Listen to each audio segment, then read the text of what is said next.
আজকের পর্বে করব আমরা হাদিসে নারীদেরকে কিভাবে অসম্মান করা হয়েছে সেই জিনিসগুলো আমরা তুলে ধরবো আপনাদের সামনে। অনেকে হয়তো বলবেন যে নারীদেরকে তো নানাভাবে সম্মানও করা হয়েছে, যেমন নারী মায়ের জাত, হ্যান ত্যান। আমাদের কথা হচ্ছে এগুলো আপনারা প্রচার করে আসছেন 1400 বছর ধরে, করতেই থাকেন, কোনো সমস্যা নেই। আমরা আমাদেরটা প্রচার করব, আপনারা ভালোগুলো প্রচার করেন, আমরা খারাপগুলো প্রচার করি, দেখি মানুষ কোনটা গ্রহণ করে। আপনারা তো খারাপগুলো প্রচার করবেন না কনফার্ম, তাই না? আমরা তো সেটা স্বীকার করি যে নবী অন্তত মাকে বিয়ে করতে বলেনি, বা বলেনি যে মা হচ্ছে মানে অন্য কিছু, বা মাকে কোনো খারাপ কথা যেহেতু বলেনি, বলেছে যে মা হচ্ছে মায়ের জাত। তো এটা তো আমরা স্বীকার করি, কিন্তু আপনারা স্বীকার করেন না খারাপ জিনিসগুলো। তো সুতরাং আপনারা আপনাদের কাজ চালায় যান, আমরা আমাদের কাজ চালাই যাই। আমি আজকের অতিথিকে যুক্ত করি, আমাদের সোলারিন ভাই, আমাদের যে মূল বক্তা, সোলারিন ভাইকে আমরা যুক্ত করি। দেখি উনি মিশর থেকে আমাদের সাথে যুক্ত হচ্ছেন। আমি দেখি ওনাকে অ্যাড পাঠিয়েছি, দেখি যুক্ত হন কিনা উনি। আচ্ছা, আর একটা বিষয় হচ্ছে এই আমরা যে আলোচনাগুলো করছি এগুলো কোরআন এবং হাদিস থেকে তুলে ধরছি। যদি কোনো ভুল থাকে, যদি কোনো অনুবাদে ভুল থাকে, যদি কোনো ধরনের কোনো ভুল থাকে, সেটা সেই প্রকাশনীকে বলবেন, সেই অনুবাদককে বলবেন, সেই লেখককে ধরবেন। আপনারা ওই বুখারীকে গিয়ে ধরবেন, হ্যাঁ, তাদেরকে গিয়ে ধরবেন, এরকম ব্যাপারটা। আমরা কিন্তু একটা লাইন বানিয়ে বলছি না। এবং এমনকি যদি হাদিসগুলো জয়ীফ হয়, মানে জাল জাল হাদিস হয়, সেটাও আমরা উল্লেখ করি যে এই হাদিসটিকে মুমিনরা জাল হাদিস হিসেবে উল্লেখ করেছে, আমরা সেটাও কিন্তু জানিয়ে দিই। আচ্ছা, আমরা পেয়ে গেছি। সোরেন ভাই কেমন আছেন? হ্যাঁ, ভালো আছি। আপনি ভালো আছেন? হ্যাঁ, খুব ভালো আছি। হ্যালো। আপনি আজকে আমাদের আসার কথা ছিল 9টায়, আসলে আমি একটু অপেক্ষা করলাম, একটু সময় নিলাম। হচ্ছে মাসুদ ভাইয়েরও লাইভ চলছিল, আমরা শুনছিলাম কথাগুলো, দলিল ভিত্তিক আলোচনা হচ্ছিল ওনারও, এই কারণে শুনছিলাম। তো আমরা শুরু করতে পারি তাহলে হাদিসগুলো, নাকি বিষয়ভিত্তিক আরো কিছু বাকি আছে, কি বিষয়ভিত্তিক বা কুরআন নিয়ে? না, আজকে আমরা হাদিস নিয়ে আলোচনা শুরু করি। তো আপনি শুরু করুন। আমাদের প্রথম ওপেনিং ব্যাটিংটা আপনি শুরু করুন। ঠিক আছে, তাহলে শুরুতেই আমি মানে আহ, দর্শক আপনারা হাদিসগুলো একটু মনোযোগ দিয়ে শুনবেন, এবং নাম্বারগুলো বা এই যে কমেন্টের দিকে, গত পর্বের মতো আজকেও কিন্তু কমেন্টের অংশে খেয়াল রাখতে হবে। কমেন্টের অংশে ভালোভাবে নজর রাখতে হবে। কথা না শুনেন কোনো সমস্যা নেই, আমাদের চেহারা না দেখেন সমস্যা নেই, কারণ আমাদের চেহারায় রেফারেন্স লেখা থাকবে না, লেখা থাকবে হচ্ছে কমেন্টে। যারা লাইভ মিস করবেন, পরে দেখবেন, তাদের জন্য আগে জানিয়ে রাখলাম, কমেন্ট সেকশনটা অবশ্যই দেখবেন, কেমন? আচ্ছা, তো শুরুতেই আমি যেটা বলছি, নারীদেরকে কিভাবে দেখুন অপমানিত করা হয়েছে। নারীরা সরেন ভাই, রিপিট হচ্ছে একটু বোধহয়। না, এখন ঠিক আছে। আচ্ছা, নারীরা শয়তানের বেশে আসে, দেখুন শুরুতেই। আচ্ছা, ঠিক আছে। এখন উম, নারীরা আসে শয়তানের বেশে, আপনারা দেখুন, হাদিসটি দেখুন, দেখলেই বুঝবেন। এখানে বলা হচ্ছে, এটা আমি পিন করে দিই, তাই না? কালকের মতো, হ্যাঁ।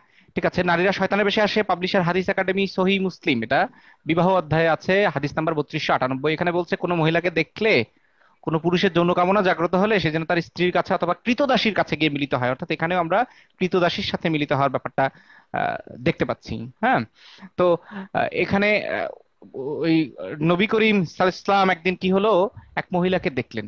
ঠিক আছে, সেখানে পাশে আরো মানুষ ছিল, আর কারো কোনো সমস্যা হলো না, তিনি দৌড়ে তার স্ত্রী জয়নবের কাছে গেলেন। জয়নব চামড়া পাকা করছিল, অর্থাৎ ব্যস্ত ছিল। সেই ব্যস্ত স্ত্রীর কাজ বন্ধ রেখে তিনি, এখানে হাদিসটিতে বলছে যে প্রয়োজন পূরণ করলেন। অতঃপর বের হয়ে সাহাবীগণের নিকট এসে তিনি বললেন, স্ত্রীলোক সামনে আসে শয়তানের বেশে, স্ত্রীলোক নাকি শয়তানের বেশে সামনে আসে, হ্যাঁ, এবং ফিরে যায় শয়তানের বেশে। অতএব তোমাদের কেউ কোনো স্ত্রীলোক দেখতে পেলে সে যেন তার স্ত্রীর নিকট আসে। হুম। তো হ্যাঁ, তো এখন সোলারিন ভাই, নারীদেরকে ডিসগ্রেস করছে আমরা দেখছি। আমি আপনার কাছে জানতে চাইবো, আপনি আইনের মানুষ, বিয়ে শাদীর ব্যাপারে তো কোর্টে অনেকে কোর্ট ম্যারেজ করে, কোর্ট ম্যারেজ আপনি জানেন, এগুলো ভালো। এখানে আমি একটা দলিল দেখতে পাচ্ছি, সেটা হচ্ছে যে নারীদের বিয়ের সম্মতিটা কিভাবে দেয়, আপনি একটু আমাদের সামনে বলে শোনান। ভাই, ধন্যবাদ আপনাকে, আজাদ ভাই। আমাদের সাধারণত যে বিবাহের যে পদ্ধতি দেখি, হুম, এটা হুম। সবার ক্ষেত্রে অবশ্যই 18 বছর হতে হবে দুজনকে, প্রাপ্তবয়স্ক স্বামী স্ত্রী দুজনকে। এবং দুজনেই কিন্তু মৌখিকভাবে বা লিখিতভাবে সম্মতি দিবে। কখনোই নীরব থেকে কখনো সম্মতি আমরা দিতে পারি না আমাদের আইনে। আমরা বা পৃথিবীর কোনো আইনে নীরব থেকে কোনো সম্মতি দেওয়া যায় না, অথবা আমার হয়ে আরেকজন সম্মতি দিতে পারে না। হ্যাঁ, আমার হয়ে আরেকজন সম্মতি তখনই দিতে পারবে যখন আমি নাবালক হব বা নাবালিকা হব। তাহলে নাবালক বা নাবালিকার বিয়ের ক্ষেত্রে অভিভাবক সম্মতি দিতে পারে। কিন্তু এখানেও সমস্যা যে 18 বছরের নিচে যেহেতু নাবালক বা নাবালিকা থাকে, সেই ক্ষেত্রে বিয়ের ক্ষেত্রে, অন্তত বিয়ের ক্ষেত্রে, অভিভাবকের সম্মতিও সেখানের মধ্যে গ্রহণযোগ্য হবে না। তাহলে সোজা কথাই হচ্ছে যে আমরা যদি সাধারণভাবে চিন্তা করি, বা আমরা যদি এই আমাদের সাধারণ যে আইন যেটা আছে সেটা চিন্তা করি, সেখানে আমাদের 18 বছর যদি না হয়, সেখানে কোনো অবস্থাতেই কোনোভাবেই কিন্তু কোনো তার পিতা মাতাও যদি চায় তাকে বিয়ে দিতে পারবে না। এবং যদি কোনো পিতা মাতা এই কাজটা করে থাকে, তাকে সংশ্লিষ্ট আইনের আওতায় আনা হবে। তাকে 6 মাস থেকে এক এক বছর, 3 মাস, 6 মাস, 1 বছর পর্যন্ত পিতা মাতাকে পর্যন্ত হাজতবাস বা জেলে পাঠানো হয়। অর্থাৎ আপনি যদি কোনোভাবে যদি জোর করে কোনো অষ্টম শ্রেণী, ষষ্ঠ শ্রেণী বা দশম শ্রেণী বা 18 বছরের নিচের কোনো মেয়েকে বিয়ে দেওয়ার চেষ্টা করে কোনো পিতামাতা, সেই ক্ষেত্রে পিতামাতা এবং বর এবং বরের পিতামাতা সহ 3 মাস, 6 মাস, 1 বছর পর্যন্ত এই শাস্তির বিধান আছে। এই ছাড়া মুচলেকা দিতে হয়। এবং এছাড়া বলা হয় যে 18 বছরের নিচে পিতা বা মাতা ভবিষ্যতে কোনো অবস্থাতে মেয়েটাকে বিয়ে দিতে পারবে না। আর বরকে বলা হয় যে তুমি তো দরকার হলে মেয়েটার 18 বছর হওয়া পর্যন্ত ওয়েট করো, তারপর তোমরা বিয়ে করবে, কিন্তু এর আগে নয়।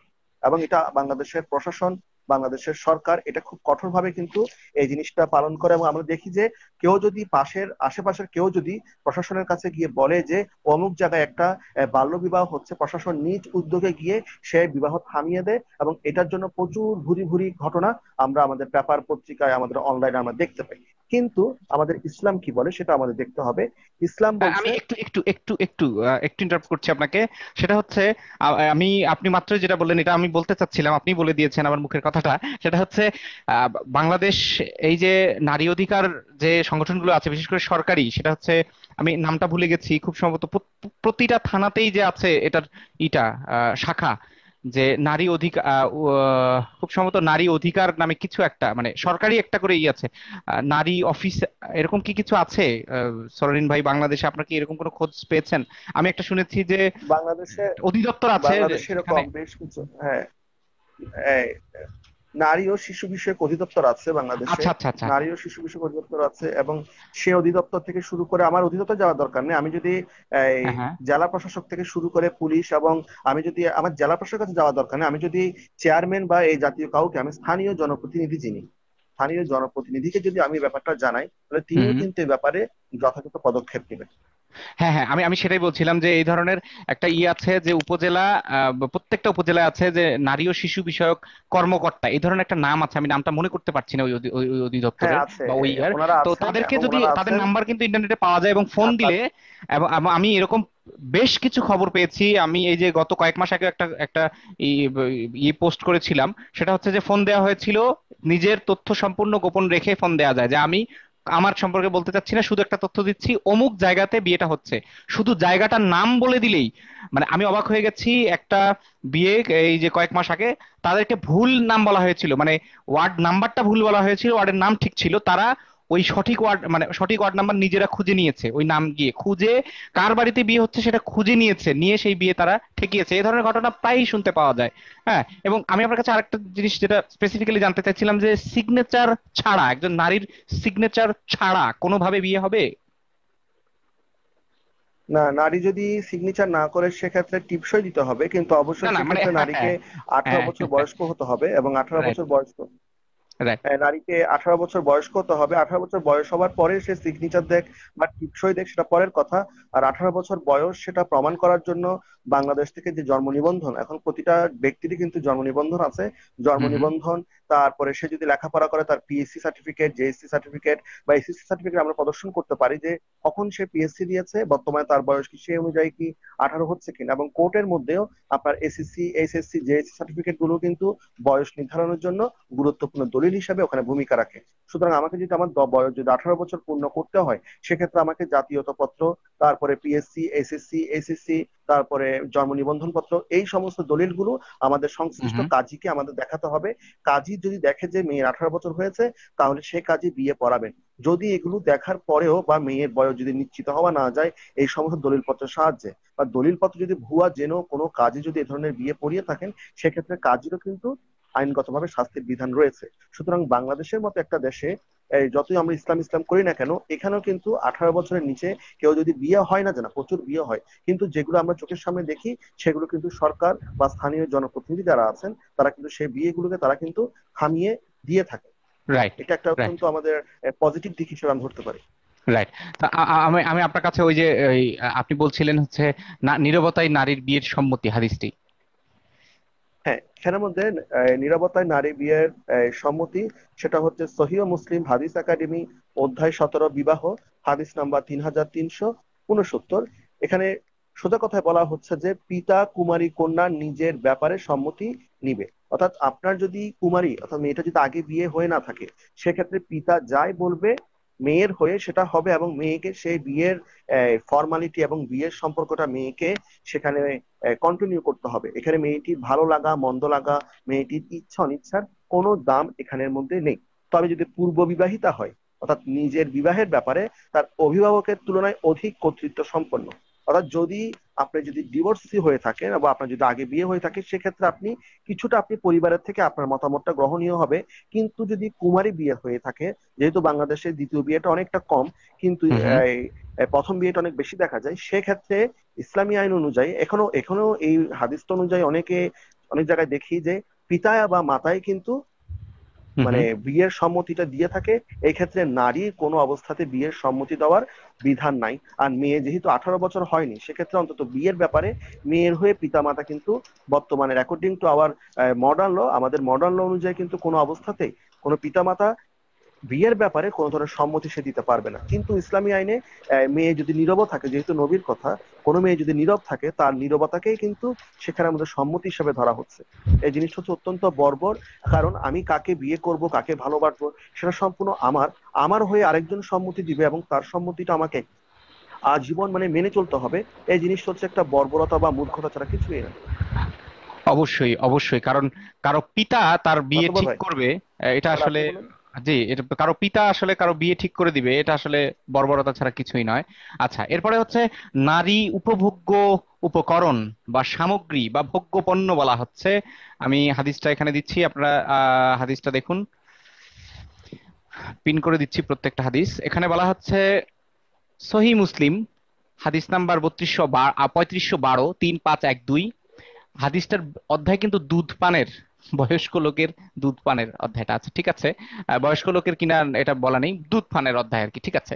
তো হাদিসটা বলছে আব্দুল্লাহ ইবনে আমর সূত্রে বর্ণিত যে রাসূলুল্লাহ সাল্লাল্লাহু আলাইহি ওয়াসাল্লাম বলেছেন, দুনিয়ার উপভোগের উপকরণ, দুনিয়াটা হচ্ছে উপভোগের উপকরণ, ভোগ্যপণ্য, এবং দুনিয়ার উত্তম উপভোগ্য উপকরণ হচ্ছে পুণ্যবতী নারী। তাও আরেকটা এসেছে হচ্ছে রিয়াদুস সালেহিনেও ওই একই কথা এসেছে, বিবিধ অধ্যায়ে, হাদিস নাম্বার হচ্ছে 285। হ্যাঁ, সেখানে এসেছে যে স্ত্রীর সাথে সদ্ব্যবহার করার ওসিয়ত, মানে পরিচ্ছদের নাম দিয়েছে। হাদিসটা আমরা শুনি আব্দুল্লাহ ইবনে আমর থেকে, ওই একই রাবি থেকে বর্ণিত হয়েছে, রাসূল সাল্লাল্লাহু আলাইহি ওয়াসাল্লাম বলেছেন, পৃথিবী এক উপভোগ্য সামগ্রী এবং তার মধ্যে সর্বশ্রেষ্ঠ সামগ্রী হচ্ছে পুণ্যময়ী নারী। তো নারীকে সামগ্রী হিসেবে বর্ণনা করা হচ্ছে এই হাদিসে। এরপরে মানে এটা নিয়ে আমরা শেষের দিকে বলবো যে নারীদেরকে এই যে পণ্য ভাবা, নারীদেরকে নিয়ে এই যে করা কি বলে এটা, নারীদেরকে ডিসগ্রেস করা, নারীদেরকে পণ্যের সাথে তুলনা করা, কেউ দামি পণ্যের সাথে কেউ কম দামি পণ্যের সাথে, হ্যাঁ, এই ধরনের তুলনাগুলো নিয়ে আমরা শেষের দিকে বলবো, কিছু যুক্তি তুলে ধরবো। আগে আমরা দলিল ভিত্তিক আলোচনাটা সেরে নিই। কি বলেন সোলেন ভাই? এবং এই আজাদ ভাই, হুম। এখানের মধ্যে কথা হচ্ছে যে আমরা কিন্তু হুজুরদের বিভিন্ন ওয়াজেও শুনি নারী হচ্ছে তেঁতুল, নারী হচ্ছে মিষ্টি, বা নারী হচ্ছে খোলা খাবার, খাবার খাবার। ঢেকে রাখতে হবে। এখন কথা হচ্ছে আমরা একটা মানুষকে মাছের সাথে, আমাদের একজন ইউটিউবার আছেন, ইসলামিক ইউটিউবার, উনি বলছে নারী হচ্ছে মাছের মতো, যে মাছটাকে ঢেকে রাখতে হবে, না হলে বিড়াল এসে মাছটাকে খেয়ে নিবে। অর্থাৎ নারীকে আমরা মিষ্টির সাথে, তেঁতুলের সাথে, মাছের সাথে, খাবারের সাথে, সামগ্রীর সাথে, বস্তুর সাথে তুলনা করছি, কিন্তু নারীকে আমরা মানুষের সাথে তুলনা করছি না। এ থেকে বোঝা যায় যে ইসলামে নারীর সম্মান কতটুকু নিচুতে অবস্থান করছে। কারণ আমি একটা মানুষকে সামগ্রী বলবো, আমি একটা মানুষকে আমি পণ্য বলবো, তেঁতুল বলবো, মিষ্টি বলবো, অথবা মাছ বলবো। অর্থাৎ আমাকে, একটা পুরুষকে কিন্তু আমরা কিন্তু কখনো সামগ্রী বলি না। একটা পুরুষকে কিন্তু আমরা বলি না যে ঘোড়া, বা একটা পুরুষকে আমরা বলি না যে সে ওই এটা কি যে গ্লাসের মধ্যে সাজিয়ে রাখা কোনো মিষ্টি আমরা বলি না, কারণ এতে আমাদের কখনোই না। পুরুষত্বের মানহানি হয়। কিন্তু একটা নারীকে যদি আমি বলি তুমি মিষ্টির মতো, তোমার উপরে মাছি বসবে, অর্থাৎ পুরুষ হচ্ছে মাছি, নারীরা হচ্ছে মিষ্টি, তখন বলবো তখন কিন্তু তাদের এই যে অস্তিত্ব, একটা মানুষের মানুষ হিসেবে তার যে এক্সিস্টেন্স বা অস্তিত্ব, সে অস্তিত্বের মধ্যে কিন্তু আমি আঘাত করছি। এবং মানুষ হিসাবে আমরা কখনোই কিন্তু কোনো মানুষের অস্তিত্বের মধ্যে তার যে মানুষ হিসেবে যাতে অধিকার, সে অধিকারকে কিন্তু আমরা কিন্তু হরণ করতে পারি না। কিন্তু এই ধরনের হাদিসগুলোর মাধ্যমে কিন্তু আমরা নারীকে বারবার কিন্তু বলছি যে বস্তু তুমি, বস্তু তুমি, বস্তু। এবং এই জিনিসগুলো আমাদের মাদের মধ্যে বা আমাদের দাদিদের মধ্যে, আমাদের মেয়েদের মধ্যে এমন ভাবে গেঁথে গিয়েছে যে তারা কিন্তু তাদের মেয়েদেরকে, তাদের নাতনিদেরকে বা পরবর্তী প্রজন্মকে একই জিনিস একই শেখাচ্ছে। শিক্ষা দিচ্ছে। তো সুতরাং এখন ওই সাইকেলিং এর কারণে এই যেটা ঘুরে ঘুরে ব্যাপারটা আসছে, এই কারণে নারীদের মনের মধ্যে একটা বিশাল একটা দাসত্বের একটা মানে সংক্রামক রোগ ঢুকে গিয়েছে, যে তারা তাদের সাইকোলজিক্যালি তারা নিজের এরকম মনে হয়ে কিন্তু যাচ্ছে, তাদের হয়ে গেছে দিনের পর দিন, তারা সাইকোলজিক্যালি তারা তারা এরকম ঘরমুখ সাইকোলজিক্যালি হয়ে তারা কিন্তু গেছে। অটিস্টিক। তারা অবশ্যই কিন্তু ঘরমুখ হয়ে সাইকোলজিক্যালি গেছে। অটিস্টিক না, এটা হ্যাঁ। কোরআনে বলা হচ্ছে যে তোমরা ওদেরকে তোমরা ঘর থেকে বের হইও না, বিভিন্ন ফিকহ শাস্ত্র থেকে শুরু করে হাদিস গুলো থেকে বারবার মেয়েদেরকে ঘরের মধ্যে রাখতে বলা হচ্ছে। কারণ মেয়েদেরকে ঘরের মধ্যে রাখতে বলার একমাত্র কারণ হচ্ছে যৌন কর্ম করা এবং মানে বাচ্চা কাচ্চা দেখা। এবং সেটা হুম আমরা হুম। বিভিন্ন হুজুরদের ওয়াজের মধ্যে আমরা দেখতে পাই যে নারীদের মাঝে দুটাই কাজ, সেটা হচ্ছে স্বামীদেরকে আদর করা বা স্বামীর মানে সাথে সেক্স করা এবং বাচ্চা কাচ্চা দেখাশোনা করা। কিন্তু এই দুটা কাজ ছাড়াও যে নারীরা যে আমাদের অন্য কান্ট্রির উদাহরণ বাদে দিলাম, আমরা বাংলাদেশে দেখতে পাই নারীরা সর্বপ্রকার কাজ করছে, রাজনীতি থেকে শুরু করে ব্যবসা বাণিজ্য, ঘর চালানো খুব সুষ্ঠু এবং সুন্দরভাবে এবং দক্ষতার সাথে তারা কিন্তু কাজগুলো করছে। কিন্তু আমরা যদি এখন এই হাদিসগুলো মানতে চাই, তাহলে আমাকে নারীকে ঘরের মধ্যে বন্ধ করে রাখতে হবে এবং নারীকে ভোগের বস্তু হিসাবে মানতে হবে। এখন আমি যদি কোনো শিক্ষিত নারীকে এই হাদিসটা দেখাই, সে নারী কিন্তু যত বড়ই ইসলামের প্রতি সে অনুরক্ত হোক না কেন, সে কিন্তু কখনো এই হাদিসগুলো সে মানবে না। কারণ কোনো নারী বা যে কোনো মানুষ নিজেকে কখনো ভোগের বস্তু বা বস্তু বা সামগ্রী বা মিষ্টি এই কথা কখনো মানতে পারে না। এবং যে কোনো সভ্য মানুষ কিন্তু বলবে যে এই ধরনের ডকুমেন্ট গুলোর মাধ্যমে আমরা কিন্তু নারীদেরকে খুব ছোট করে দেখছি। আজাদ ভাই। হ্যাঁ হ্যাঁ, অবশ্যই। আমি তাহলে এখনই আপনি যেহেতু প্রসঙ্গটা তুললেনই, আমিও তাহলে বলে রাখি ছোট্ট করে যে অনেক সময় কলার সাথে তুলনা করে, কলার খোসার সাথে। মানে কলার খোসা যেরকম ছিলে আমরা ভেতরটা খেয়ে নেই, কলার খোসা ফেলে দেই, তাহলে ওরা কি ডেলি ডেলি এরকম কলা, নতুন নতুন কলা খাবে? তারপরে হচ্ছে আইফোনের সাথে তুলনা করে, যে আইফোনের মধ্যে হ্যাঁ যে হচ্ছে আছে, আমরা দামি জিনিস আইফোনটার সাথে রাখি, গোপনে রাখি, সেরকম নারীটাকে আমরা সাবধানে রাখি। অলংকার যেমন আমরা সাবধানে রাখি ঘরের মধ্যে, ঠিক এভাবে রাখি, তা নাহলে তো ডাকাতি হয়ে যেতে পারে। আমার কথা হচ্ছে যে তাহলে মানে জিনিসটা তো ঘুরে ফিরে ওই বস্তুই হলো, সেটা সম্মানিত বস্তুই হোক আর কম দামি বস্তুই হোক, আমার মানুষের সাথে আমার তো তুলনা জিনিস হলো না। আমার জিনিস চুরি হবে বা ডাকাতি হবে, এটা কি আমার জিনিসের দোষ নাকি ডাকাতের ডাকাতের দোষ। নৈতিকতা বা চরিত্রহীনতার দোষ? হ্যাঁ ডাকাতের দোষ অবশ্যই। এটা। এখন ডাকাতকে অবশ্যই। ডাকাত ডাকাতকে ডাকাত তো আমরা পুরুষরাই, ডাকাত তো আমরা পুরুষরাই। এখানে পুরুষদেরকে আমরা ছোট এই করছি। মানে ডিমোটিভেট না করে পুরুষদেরকে আমরা আমরা পুরুষদেরকে ডিমোটিভেট করছি না, পুরুষদেরকে আমরা বাধা দিচ্ছি না, বরং তাদের দ্বারা যে সমস্ত নারীরা যেখানের মধ্যে নির্যাতিত হচ্ছে, বরং নারীদেরকে আমরা কি করছি মানে বারবার বলছি তোমার কারণে এসব হচ্ছে। আমি এমন দেখি যে কোনো নারী যদি ইভটিজিং এর শিকার হয় বা কোনো নারী যদি কোনো ধরনের এই, নির্যাতনের শিকার হয়, সে যখন বাসায় গিয়ে তার হুম হুম। পরিবারকে ব্যাপারটা বলে, তার পরিবার বলে যে না তোমারও কোনো দোষ ছিল তাই তুমি এরকম করেছো। কিন্তু বাস্তব ক্ষেত্রে দেখতে পাই যে এরকম কোনো ধরনের কোনো ব্যাপারই নেই। আমি আজকে একটা এই, দেখলাম সৌদি আরবে একটা দেখলাম যে একটা মেয়েকে 100 দৌড়া মারার দেওয়া হয়েছে, মানে শাস্তি দেওয়া হয়েছে। মেয়েটার অপরাধ হচ্ছে সে ঘুরতে গিয়েছিল তার 6টা বন্ধুর সাথে, সেখানে তার 6টা বন্ধু তাকে ধর্ষণ করেছে। সে যখন এই এই সৌদি আরবের শরিয়া আদালতে তার মামলাটা দায়ের করলো, তখনই সেই 6জন ধর্ষণকারীকে কোনো ধরনের শাস্তিই দিল না, বরং মেয়েটাকে উল্টা বলে যে তুমি কেন ওদের সাথে বের হলে। এবং মেয়েটার পুরা পিঠ 100 দৌড়া মারার পরে পিঠের ছবিটা দিয়েছে, পুরা পিঠটা মানে রক্তাক্ত হয়ে গিয়েছে। অর্থাৎ সোজা কথা হচ্ছে যে সেই ধর্ষণকারীদের কোনো শাস্তি হয়নি, বরং মেয়েটা কেন ঘুরতে গিয়েছে সেই অজুহাত দেখিয়ে মেয়েটাকে মারা হয়েছে। সুতরাং এই ধরনের শরিয়া আইন যদি চালু থাকে, তাহলে বাংলাদেশে যে পরিমাণ হুজুর আমাদের এই, ম- এবার এখানে আরেকটা কথা বলে রাখি যে আজকে এক জায়গায় একটা হাদিস করলাম যে যারা হুজুরদেরকে এই সম্মান দেখাবে না বা যারা হুজুরদেরকে এই ভালোবাসা দেখাবে না, তারা হচ্ছে জাহান্নামে। অর্থাৎ হুজুরদেরকে আপনাকে অবশ্যই সম্মান দেখাতেই হবে। এবং ওই হুজুররা যদি এখন ধর্ষণ করে, সেক্ষেত্রে শরিয়া আদালতে কোনো ধরনের ওদের বিচার হবে না, কারণ ওরা তো হচ্ছে সবকিছুর ঊর্ধ্বে। তাহলে বাংলাদেশে যদি শরিয়া আইন চালু হয়, এই যে শিশু ধর্ষণ হচ্ছে, নারী ধর্ষণ হচ্ছে, তাহলে এদের তার কোনো বিচারই হবে না। তো সুতরাং দেখা যাচ্ছে শরিয়া আইন যদি আমি চালু করেই থাকি, সেক্ষেত্রে সবচেয়ে বেশি ক্ষতিগ্রস্ত হবে আমাদের নারী জাতি। সুতরাং শরিয়া আইন চালু করার পক্ষে যে সমস্ত মুমিনরা লম্ফজম্ফ করেন বা যে সমস্ত ইসলামী দলগুলো মানে বড় বড় কথা বলেন, তাদের আগে বলতে হবে যে শরিয়া আইনের এই যে ভুলগুলো আছে, এগুলো সংশোধন কিভাবে হবে। তারপর আমরা বলবো যে হ্যাঁ, ঠিক ঠিক আছে, শরিয়া আইন চালু করার পক্ষে মত দেওয়া যেতে পারে, কিন্তু শরিয়া আইনের যে ভয়াবহ দিকগুলো আছে এই সম্পর্কে ওদের বলতে হবে। আর যদি ওরা না বলে তাহলে আমরা বলবো, কারণ ওরা তো কখনো খারাপ দিকটা বলবে না, আমরা খারাপ অবশ্যই। দিকটা বলবো। এবং এই খারাপ দিকটার কুফল যে আমাদের সমাজের জন্য কতটুকু ক্ষতিকর এবং এগুলো সমাজকে কতটুকু পিছিয়ে নিতে পারে, সে জিনিসটা কিন্তু আমরা বারবার বলে যাবো। আজাদ ভাই। জি, অবশ্যই অবশ্যই আমি আপনার সাথে পুরোপুরি একমত। এবং মানে আমরা মানুষকে মানুষের দৃষ্টিতে দেখব, বস্তুর দৃষ্টিতে নয়। একটু আগে যেটার কথা মনে করতে চাচ্ছিলাম সেটা মনে পড়েছে, সেটা হচ্ছে উপজেলা নারী বিষয়ক কর্মকর্তা, উপজেলা মহিলা বিষয়ক কর্মকর্তা, এটা প্রত্যেকটা উপজেলাতে আছে বাংলাদেশের, এবং মহিলা বিষয়ক অধিদপ্তর সেটা। হ্যাঁ, এই অধিদপ্তরে আপনি নাম্বারগুলো ইন্টারনেটে পাওয়া যায়, আপনি যে থানায় বাস করেন সেখানে যদি কখনো দেখেন বাল্যবিবাহ হচ্ছে বা এরকম নারীদের প্রতি নির্যাতন হচ্ছে, ফোন দিলে ওরা নিজের গরজে চলে আসে, একদম ইউএনও সহ চলে আসে। আমি আমি দেখেছি যে জয়েন, আপনারা হয়তো এই বিষয়টা শুনেছেন, বিভিন্ন খবরে দেখেন, আমিও দেখেছি যে যারা এই যে রিসেন্ট জয়েন করে, যারা হচ্ছে ইউএনও হিসেবে বিশেষ করে, হ্যাঁ, তারা হচ্ছে খুবই তৎপর এইসব বিষয়ে, খুবই তৎপর। এরা এরা খুবই মানে ভালো দৃষ্টিভঙ্গির, ভালো মানসিকতার মানুষ। আর একটি নাম্বার একজন দিয়েছেন কুমার দাদা, যে 10921 এই নাম্বারে ফোন করেও আপনারা নারী ও শিশু নির্যাতনের খবর দিতে পারবেন। আচ্ছা, আমি তাহলে পরের হাদিসটি শোনাই। সেটা হচ্ছে, পরের বিষয়টি হচ্ছে স্বামীর যৌন চাহিদা মেটাতে অস্বীকার করতে পারবে না স্ত্রী। স্বামীর যৌন চাহিদা মেটাতে অস্বীকার করতে পারবে না। বিয়ের মাধ্যমে অনেককে দেখেছি, অনেকেই, সেটা হচ্ছে আমাদের মুক্ত চিন্তকদের মধ্যেও অনেকে আছেন যারা মনে করে যে বিয়ের মাধ্যমে নাকি হচ্ছে নারীর বা পুরুষ দুজনেই দুজনকে সম্মতি দিয়ে দেয়, আজীবন যৌন সঙ্গম করার লাইসেন্স নাকি দিয়ে দেয়, যৌনাঙ্গ নাকি লিখে দেয়, পুরুষ বা নারী দুজনেই নাকি। হ্যাঁ, তো এই বিষয়টা ইসলামে রয়েছে হচ্ছে শুধু নারীর বেলায়। সেটা হচ্ছে কি, বলে রাখি যে আমরা এটাতে বিশ্বাস করি না, এটা এটা এটা এটা অসভ্য চিন্তা ভাবনা যে বিয়ে মানে হচ্ছে যৌন সঙ্গমের অনুমতি দেওয়া, তাও আজীবনের জন্য। হ্যাঁ, আচ্ছা, সে হাদিসটা হচ্ছে এরকম যে স্বামীর যখন স্ত্রীকে ডাকবে, আপনারা দেখতে পাচ্ছেন হাদিসটা, পড়তে পারছেন আশা করি, পিন করে দিয়েছি। স্বামী যখন স্ত্রীকে ডাকবে যৌনসঙ্গম করার জন্য, তখন স্ত্রী সেখানে না করতে পারবে না।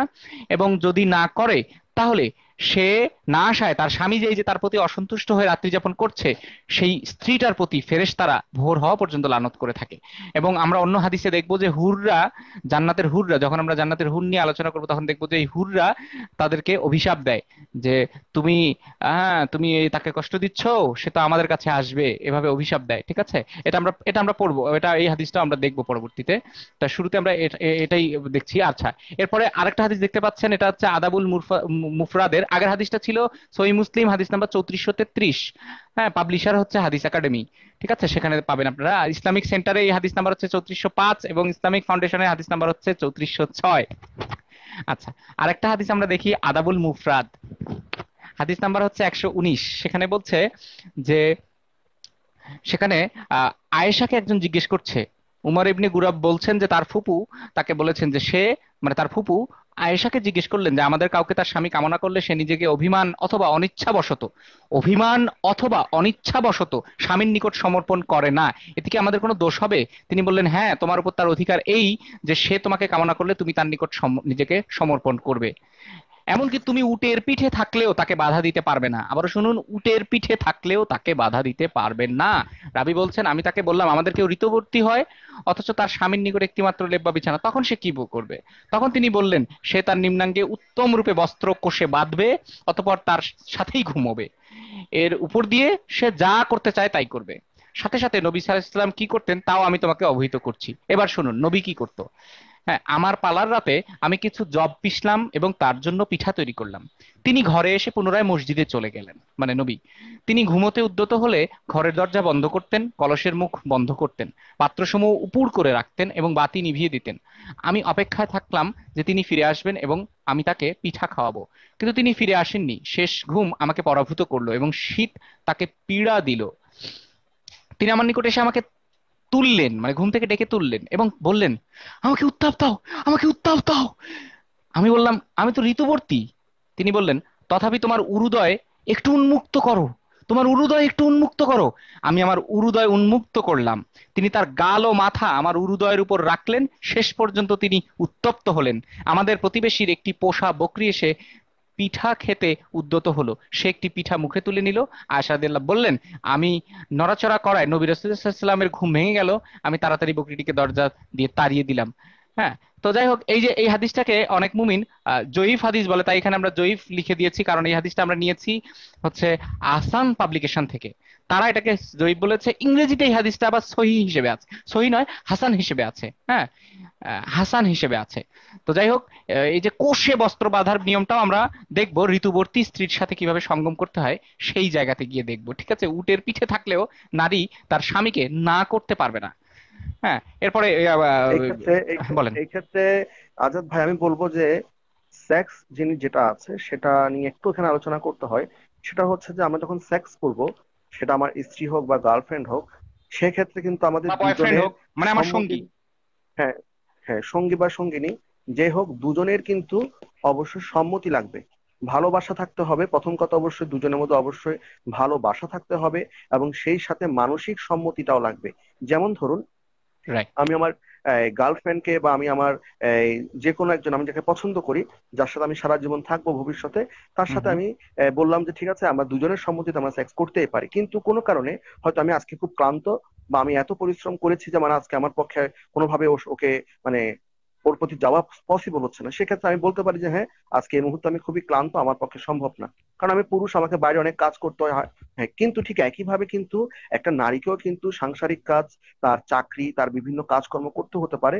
সে হয়তো ভালোবাসা সত্ত্বেও তার হয়তো ওই রাত, তার হয়তো তার দেহটা হয়তো রেসপন্স করছে না, বা ওই রাতে হয়তো তার দেহটা তো সাড়া দিচ্ছে না যে আজকে আমি হয়তো এই ব্যাপারটাতে আমি যেতে চাচ্ছি না। কিন্তু ইসলামী আইনে কিন্তু মেয়েটার ইচ্ছে অনিচ্ছে, শারীরিক ক্ষমতা, শারীরিক কষ্ট, বা তার কোনো সে পরিশ্রান্ত কিনা, সে কি পারবে কিনা ব্যাপারটাতে অংশগ্রহণ করতে, সেক্ষেত্রে কোনো মতামত কিন্তু জানতে চাওয়া হয় না। এক্ষেত্রে স্বামীর ইচ্ছাটাই বড়। স্ত্রী যেরকম অবস্থায় থাকুক না কেন, সে ক্লান্ত হোক, পরিশ্রান্ত হোক, তার ইচ্ছে করুক বা না করুক, তাকে কিন্তু স্বামীর বিছানায় যেতেই হবে। যেটাকে আমরা বর্তমানে বলি বৈবাহিক ধর্ষণ। অর্থাৎ বর্তমানে একজন স্বামীও যদি চায়, স্ত্রীর অমতে কিন্তু তাকে কিন্তু শারীরিক মানে কাজে বা শারীরিক যৌনকর্মে কিন্তু তাকে মানে জোর করা যায় না। বর্তমানে কিন্তু আমরা সেই কথাটা এখন বলছি, কিন্তু ইসলামে কিন্তু সেটা না। ইসলামে তোমার স্ত্রী হোক বা যৌনদাসী হোক, তুমি যখন চাইবে, এবং তোমার যৌনদাসী অথবা তোমার স্ত্রী যেই অবস্থায় থাকুক না কেন, তাকে অবশ্যই তোমার বিছানার মধ্যে আসতেই হবে। এটা হচ্ছে ইসলামের একদম মূল কথা। মাতবর ভাই। জি, জি, ঠিক তাই। মানে ইসলামে বৈবাহিক ধর্ষণ শব্দটা শুনলে হাসে, মুমিনরা হাসে যে এটা আবার কি জিনিস, স্বামীর কাছে আবার স্ত্রী কিভাবে ধর্ষিত হয়, তারা হাসাহাসি করে এটা নিয়ে। আসলে তারা ভাবে যে হাসলে হয়তো মানে মানুষ তাদেরকে অনেক ভালো ভাববে, বা ভাববে যে ওনার কথাটা অনেক যৌক্তিক, অন্য যারকে নিয়ে তিনি হাসছেন উনি আসলে হাস্যকর কিছু একটা বলেছেন, কিন্তু উনি জানেন না যে হাসলেই বরং তারা কিভাবে বর্বর, মানুষের কাছে বর্বর হিসেবে পরিচিত হয়, এবং তার পশুত্বটা প্রকাশ পায়। যাই হোক, আমি পরের হাদিসটা বলে শুনে যে নারীরা হচ্ছে অশুভ, নারীরা হচ্ছে অশুভ, নারীতে অমঙ্গল আছে। হ্যাঁ, এই হাদিসটা দেখুন সেখানে, তো সেখানে দেখুন, আহ, বলছে, আপনার হাদিসটা দেখতে পাচ্ছেন সহিহ বুখারী হাদিস নাম্বার 57-72, সেখানে বলছে রোগের সংক্রমণ বলতে কিচ্ছু নেই। এটা নিয়ে আমরা আলোচনা করব পরে। তো তিনি বলেন, রাসূলুল্লাহ সাল্লাল্লাহু আলাইহি ওয়াসাল্লাম বলেছেন রোগের সংক্রমণ বলতে কিছু নেই, অশুভ কেবল ঘোড়া, নারী ও ঘর, এই তিনটির মধ্যেই রয়েছে। একই হাদিস দেখুন আরো একটা জায়গায় এসেছে, সেখানে বলছে যে ছোঁয়াচে ও শুভ অশুভ বলতে কিছু নেই, অমঙ্গল তিন বস্তুর মধ্যে, বস্তু খেয়াল করুন, স্ত্রীলোক, গৃহ ও পশুতে।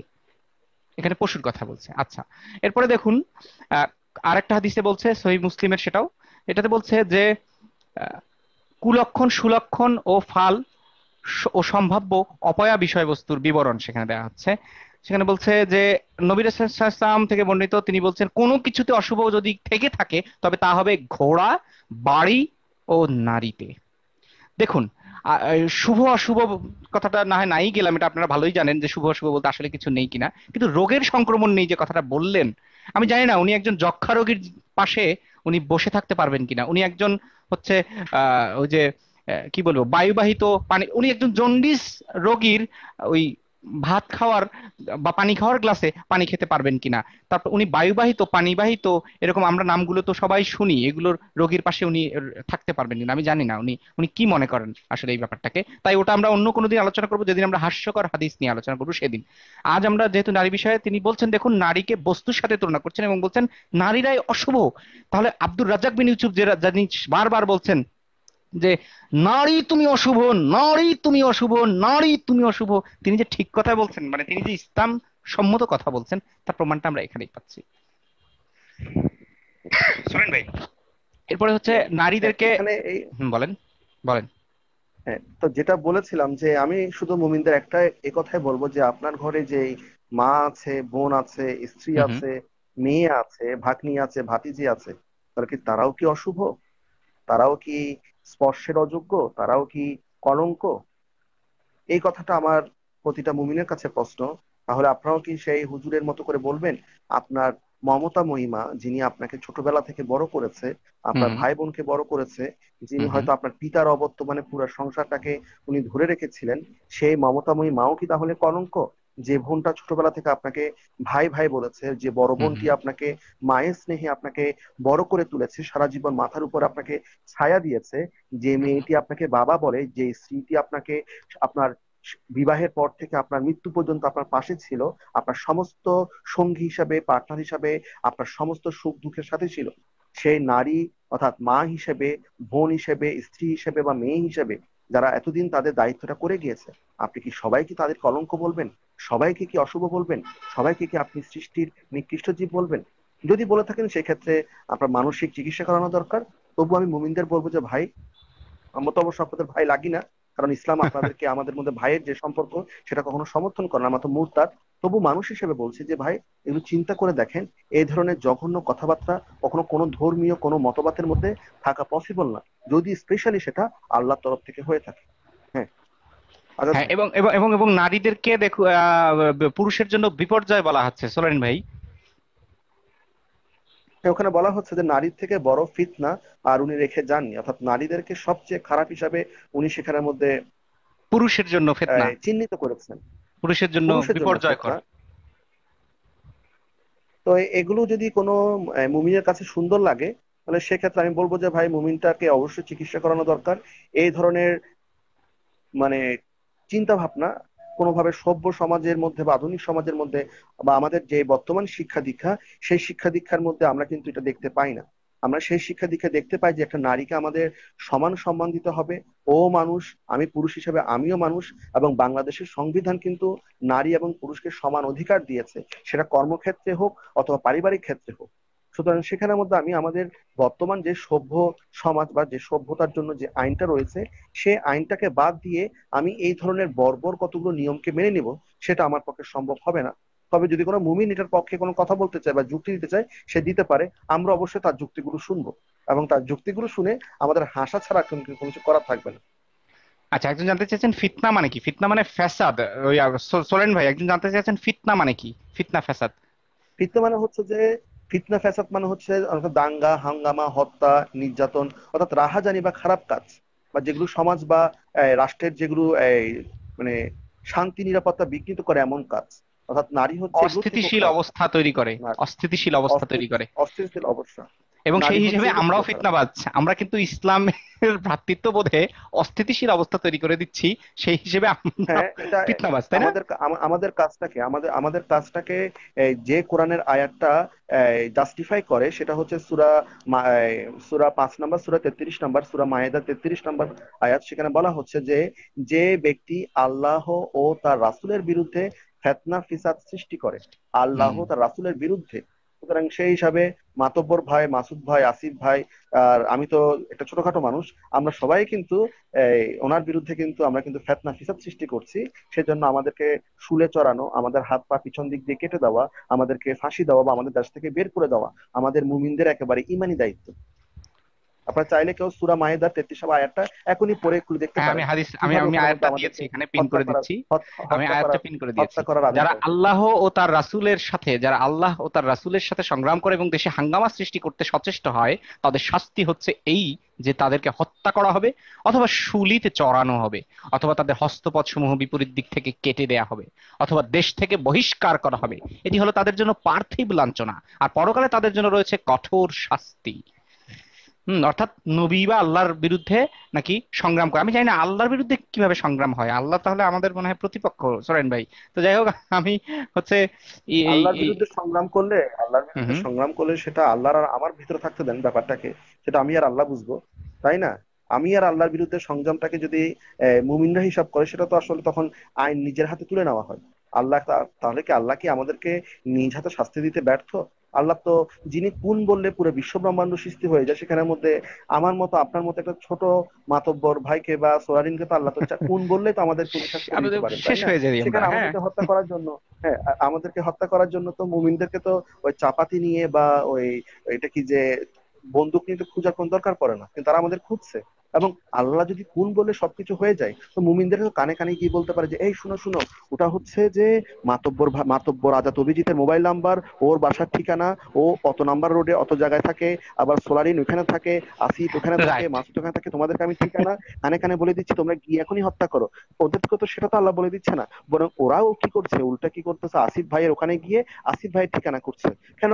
যদি জিব্রাইল যদি প্রতি মুহূর্তে নবী কয়বার সেক্স করবে, কি করবে না করবে সবকিছু বলতে পারে, চাইলে তো সে মুমিন বান্দারা কানে কানে গিয়ে বলতে পারে যে, হে মুমিন, ওই হচ্ছে আসিফের ঠিকানা, সে জার্মানির এত নাম্বার রোডে এত নাম্বার ফ্ল্যাটে থাকে, ওখানে গিয়ে তাকে তুমি হত্যা করে আসো, তোমাকে আমি বলে দিলাম জিব্রাইল মারফত। জিব্রাইল তো এখানে কিছুই করে না। তাহলে বুঝে যাচ্ছে যে কতগুলো হাস্যকর কথাবার্তা ছাড়া এগুলো কিছুই না। আল্লাহ কিন্তু এক্ষেত্রে নীরব। নারীকে গাধা এবং কালো কুকুরের সাথে তুলনা, সোলারিন ভাই, আইসাও হ্যাঁ, বোধহয় এটা নারীকে বুঝতে এখানের মধ্যে, পেরেছিল। হ্যাঁ, নারীকে এখানের মধ্যে কালো গাধা, আমি শুধু করে বলে দিচ্ছি যে হাদিস নাম্বার হচ্ছে, গ্রন্থের নাম বুলুগুল মারাম, হাদিস নাম্বার 231, পর্ব 2, সালাত, পাবলিকেশন তাহিদ পাবলিকেশন, পরিচ্ছদ 4, সালাত আদায়কারী ব্যক্তির সুতরা অথবা আর। এখানে বলা হচ্ছে যে সোজা কথায়, স্ত্রীল গাধা কালো কুকুর অতিক্রম করলেই সালাত নষ্ট হয়ে যাবে। এটা হচ্ছে যে, অর্থাৎ আপনি নামাজ পড়ছেন বা সালাত আদায় করছেন, আপনার সামনে যদি কোনো কালো কুকুর বা গাধা অথবা স্ত্রীলোক গমন করে, আপনার সালাত নষ্ট হয়ে যাবে। তার মানে আপনি বলতে চাচ্ছেন যে আল্লাহর কাছে নারী হচ্ছে এমন একটা জিনিস যে নামাজের সময় থাকতেই পারবে না। হুম হুম। তো নারী যদি এত অপবিত্র বস্তু হয়, নারীকে উনি সৃষ্টি করলেন কেন? নারীকে উনি কেন জন্মদানের ক্ষমতা দিলেন? সেটা তো পুরুষকে জন্মদানের ক্ষমতা দিলেই তো হয়ে যেত। আর এই নিকৃষ্ট অশুভ বস্তু তো থাকার পৃথিবীতে দরকার ছিল না। উনি নারীকে, উনি আবার মাও তো, মাতৃত্বের মতো একটা, মানে কি বলবো, একটা অভূতপূর্ব একটা মানে মেকানিজম যদি নারীকে উনি দিয়ে থাকেন ইসলামিক বিশ্বাস অনুযায়ী, তাহলে সেই নারীকেই আবার বলছে যে, এই নারী সামনে দিয়ে চলে গেলে, সেটা যদি ওর মাও হয়, তাহলে সেখানে নারী বলেছে, মা বোন কিন্তু বলেনি, সে যদি মাও হয়, একটা বৃদ্ধাও হয়, সেখানে বলে ওদের নামাজ নষ্ট হয়ে যাবে। তো নারীর সাথে নামাজের নষ্ট হওয়ার কি সম্পর্ক, সেটা আসলে আমি বুঝতে পারছি না। এই ক্ষেত্রে যদি আপনার কোনো অভিমত থাকে, আজাদ ভাই, আপনি একটু আসলে আমাকে বলতে এ- পারেন। ব্যাপারটা আমার কাছে এখানে আসলে দেখুন, একটা একটা খুবই একটা জটিল হাদিসে লাগছে। দেখুন বলছে যে, যে আহ, যে এক রাবি, অধস্তন রাবি বলল, আমি বললাম যে লাল বর্ণের কুকুর থেকে কালো বর্ণের কুকুরের পার্থক্যটা কি? তখন তিনি বললেন, তুমি আমাকে যেরূপ জিজ্ঞেস করলে, আমিও রাসূলুল্লাহ ইসলামকে তদ্রূপ জিজ্ঞেস করেছিলাম। তিনি বললেন, কালো কুকুর হলো শয়তান। এটা আমরা ওই ওই পশু পাখিদের নিয়ে দিলেন নবী যে বর্বর কথাগুলো বলেছিলেন, সেগুলো যে হাদিসকে উল্লেখ করব, তখন এটা নিয়ে আলোচনা করব যে কালো কুকুরকে শয়তান, এটা শুধু জেনে রাখুন যে কালো কুকুর হচ্ছে শয়তান। এটা সহিহ হাদিসের কথা। তো এই কারণে কালো কুকুরের সাথে তুলনা করেছে। আর হচ্ছে এই বিষয়টা, আয়েশাকে আমরা সবসময় বলি যে আয়েশাই বোধহয় ইসলামের অর্ধেক গোমর ফাঁস করে দিয়েছে, কিছু শব্দ বলে, কিছু বাক্য বা কিছু হাদিস বলে। তার মধ্যে একটা এটাও, যে আয়েশা এখানে রাবিকে জিজ্ঞেস, মানে একজনকে জিজ্ঞেস করছে যে, তোমরা তো আমাদেরকে দেখতে পাচ্ছি কুকুরের সাথে তুলনা করে ফেলেছো। আমি তো তার সাথে একসাথে ঘুমিয়ে থাকতাম, আমার সামনে তো আমি তার সামনে বসে থাকতাম, শুয়ে থাকতাম, হাঁটু মুড়িয়ে শুয়ে থাকতাম। হ্যাঁ, তো কিবলার দিকে, তার আর কিবলার মাঝখানে আমি শুয়ে থাকতাম। আর আমার যদি কিছু লাগতো তাহলে আমি সেখান থেকে সরে যেতাম। তো তো তখন তোমরা তো আমাদেরকে কুকুরের সাথে তুলনা করেছো। অর্থাৎ তার সাথে নবী একরকম ব্যবহার করতো, আর মুমিনদেরকে বলে গেছে আর এক রকম কথা। এখানেও একটু আগে মাসুদ ভাই লাইভে বলছিল যে কথাটা, যে নবী নিজের জন্য যা পছন্দ করতেন, অন্যদের জন্য তা পছন্দ করে যান। আর আরেকটা হাদিস এখানে তুলে ধরতে চাই, সেটা হচ্ছে যে পুরুষের চেয়ে নাকি নারীর বুদ্ধি কম হয়। মানে অবাক করা হাদিস, পুরুষের চেয়ে নাকি নারীদের বুদ্ধি কম হয়। হাদিসটি দেখুন, হাদিসটি হচ্ছে আম, মুসলিম হাদিস, সহিহ মুসলিম ইসলামিক ফাউন্ডেশনের হাদিস নাম্বার হচ্ছে 145, কিতাবুল ইমান, ঠিক আছে, অধ্যায়। আচ্ছা, সেখানে বলছে যে মুহাম্মদ ইবনু রুম ইবনু মুহাজির আল মিসরি, এইভাবে পর্যায়ক্রমে আরো থেকে আব্দুল্লাহ ইবনু উমর থেকে বর্ণিত, রাদিয়াল্লাহু তাআলা থেকে বর্ণিত, যে রাসূল সাল্লাল্লাহু আলাইহি ওয়াসাল্লাম ইরশাদ করেন, হে রমণীগণ, হে রমণীগণ, তোমরা দান খয়রাত করতে থাকো এবং বেশি বেশি ইস্তিগফার করো, কেননা আমি দেখেছি যে জাহান্নামের অধিবাসীদের অধিকাংশই নারী। জনৈকা বুদ্ধিমতী মহিলা প্রশ্ন করলো, হে আল্লাহ রাসূল, জাহান্নামে আমাদের সংশ্লিষ্টতার কারণ কি? বললেন, তোমরা বেশি বেশি অভিসম্পাত করে থাকো, অভিশাপ দিয়ে থাকো এবং স্বামীর প্রতি অকৃতজ্ঞতা প্রকাশ করে থাকো। আর দিন ও জ্ঞান বুদ্ধিতে ত্রুটিপূর্ণ কোনো সম্প্রদায় জ্ঞানীদের উপর তোমাদের চেয়ে প্রভাব বিস্তারকারী আর কাউকে আমি দেখিনি। মানে পুরুষ কোনো সম্প্রদায় যারা দিন ও জ্ঞান বুদ্ধিতে ত্রুটিপূর্ণ কোনো সম্প্রদায় বা জ্ঞানীদের উপর তোমাদের চেয়ে প্রভাব বেশি বিস্তারকারী আর কাউকে আমি দেখি। প্রশ্নকারিনী জিজ্ঞেস করলো, হে আল্লাহ রাসূল, জ্ঞান ও বুদ্ধি ও দিনে আমাদের কমতি কিসে? তিনি বললেন, তোমাদের জ্ঞান ও বুদ্ধির ত্রুটি হলো দুজন স্ত্রীলোকের সাক্ষ্য একজন পুরুষ লোকের সমান। এটাই তোমাদের বুদ্ধির ত্রুটির প্রমাণ। ওই যে গতদিন বলেছিলাম সার্কুলার রিজনিং, নিজেই একটা কথা বলে সেটাকেই পরে আবার আরেকটা কথার প্রমাণ হিসেবে দাঁড় করানো। অর্থাৎ আমি বলছি তোমাদের সাক্ষী হচ্ছে অর্ধেক, সেটা এবার পরে বলছি সুতরাং তোমাদের বুদ্ধি কম, আবার বলছি তোমাদের বুদ্ধি কম তাই সাক্ষী অর্ধেক। সার্কুলার রিজনিং, এটা একটা ফ্যালাসি। এটা নিয়ে দরকার হলে একটা ছোট্ট একটা ডায়াগ্রামের মতো একে পোস্ট করা যাবে, কার্টুনের মতো। আচ্ছা, আরেকটি হাদিসে ওই আছে দেখুন, যে ওই একই কথা বলছে যে তোমাদের মধ্যে বেশি সংখ্যক আছে জাহান্নামে, নারীদের মধ্যে বেশিরভাগই নারীরাই হচ্ছে জাহান্নামী। আর যখন কারণটা হচ্ছে কি, কারণ তোমরা হচ্ছে এই যে অভিশাপ দিয়ে থাকো। তো এদের মধ্যে একজন বলল যে একজন যে ইবনু মাসউদ এর স্ত্রী জয়নব, তার কাছে প্রবেশের অনুমতি চাইলো। বলা হলো, হে আল্লাহ রসুল, জয়নব এসেছেন। তিনি বললেন, কোন জয়নব? বলা হলো, ইবনু মাসউদের স্ত্রী। তিনি বললেন, হ্যাঁ, তাকে আসতে দাও। তাকে অনুমতি দেওয়া হলো। তিনি বললেন, হে আল্লাহ নবী রাসূল সাল্লাল্লাহু আলাইহি ওয়াসাল্লাম, আজ আপনি সদকা করার নির্দেশ দিয়েছেন, আমার অলংকার আছে, আমি তা সদকা করার ইচ্ছা করছি। তখন হ্যাঁ, কিন্তু ইবনে মাসউদ মনে করেন আমার এই সদকায় তার এবং তার সন্তানদেরই হক বেশি। তখন আল্লাহ রসুল সাল্লাল্লাহু আলাইহি ওয়াসাল্লাম বললেন, ইবনু মাসউদ ঠিক বলেছে, তোমার স্বামী ও সন্তানরাই তোমার এই সদকার অধিক হকদার। অর্থাৎ নারীরা সদকাটাও করতে পারবে না, তার ওই অলংকারটা স্বামী এবং আহ, তার সন্তানদের নাকি এটা নাকি হক।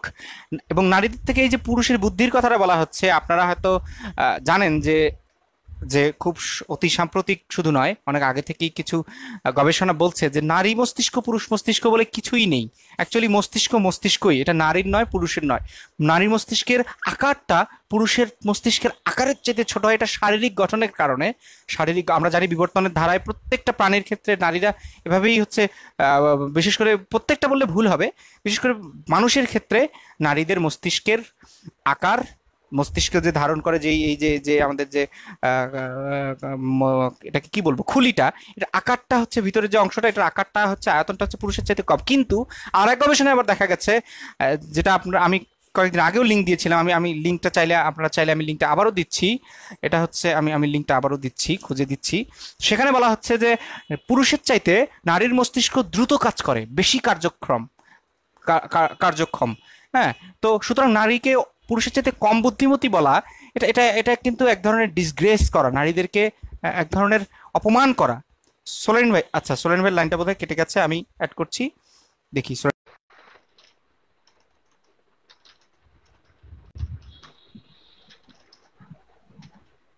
হ্যাঁ, সোলেন ভাই যুক্ত হয়েছেন বোধহয়।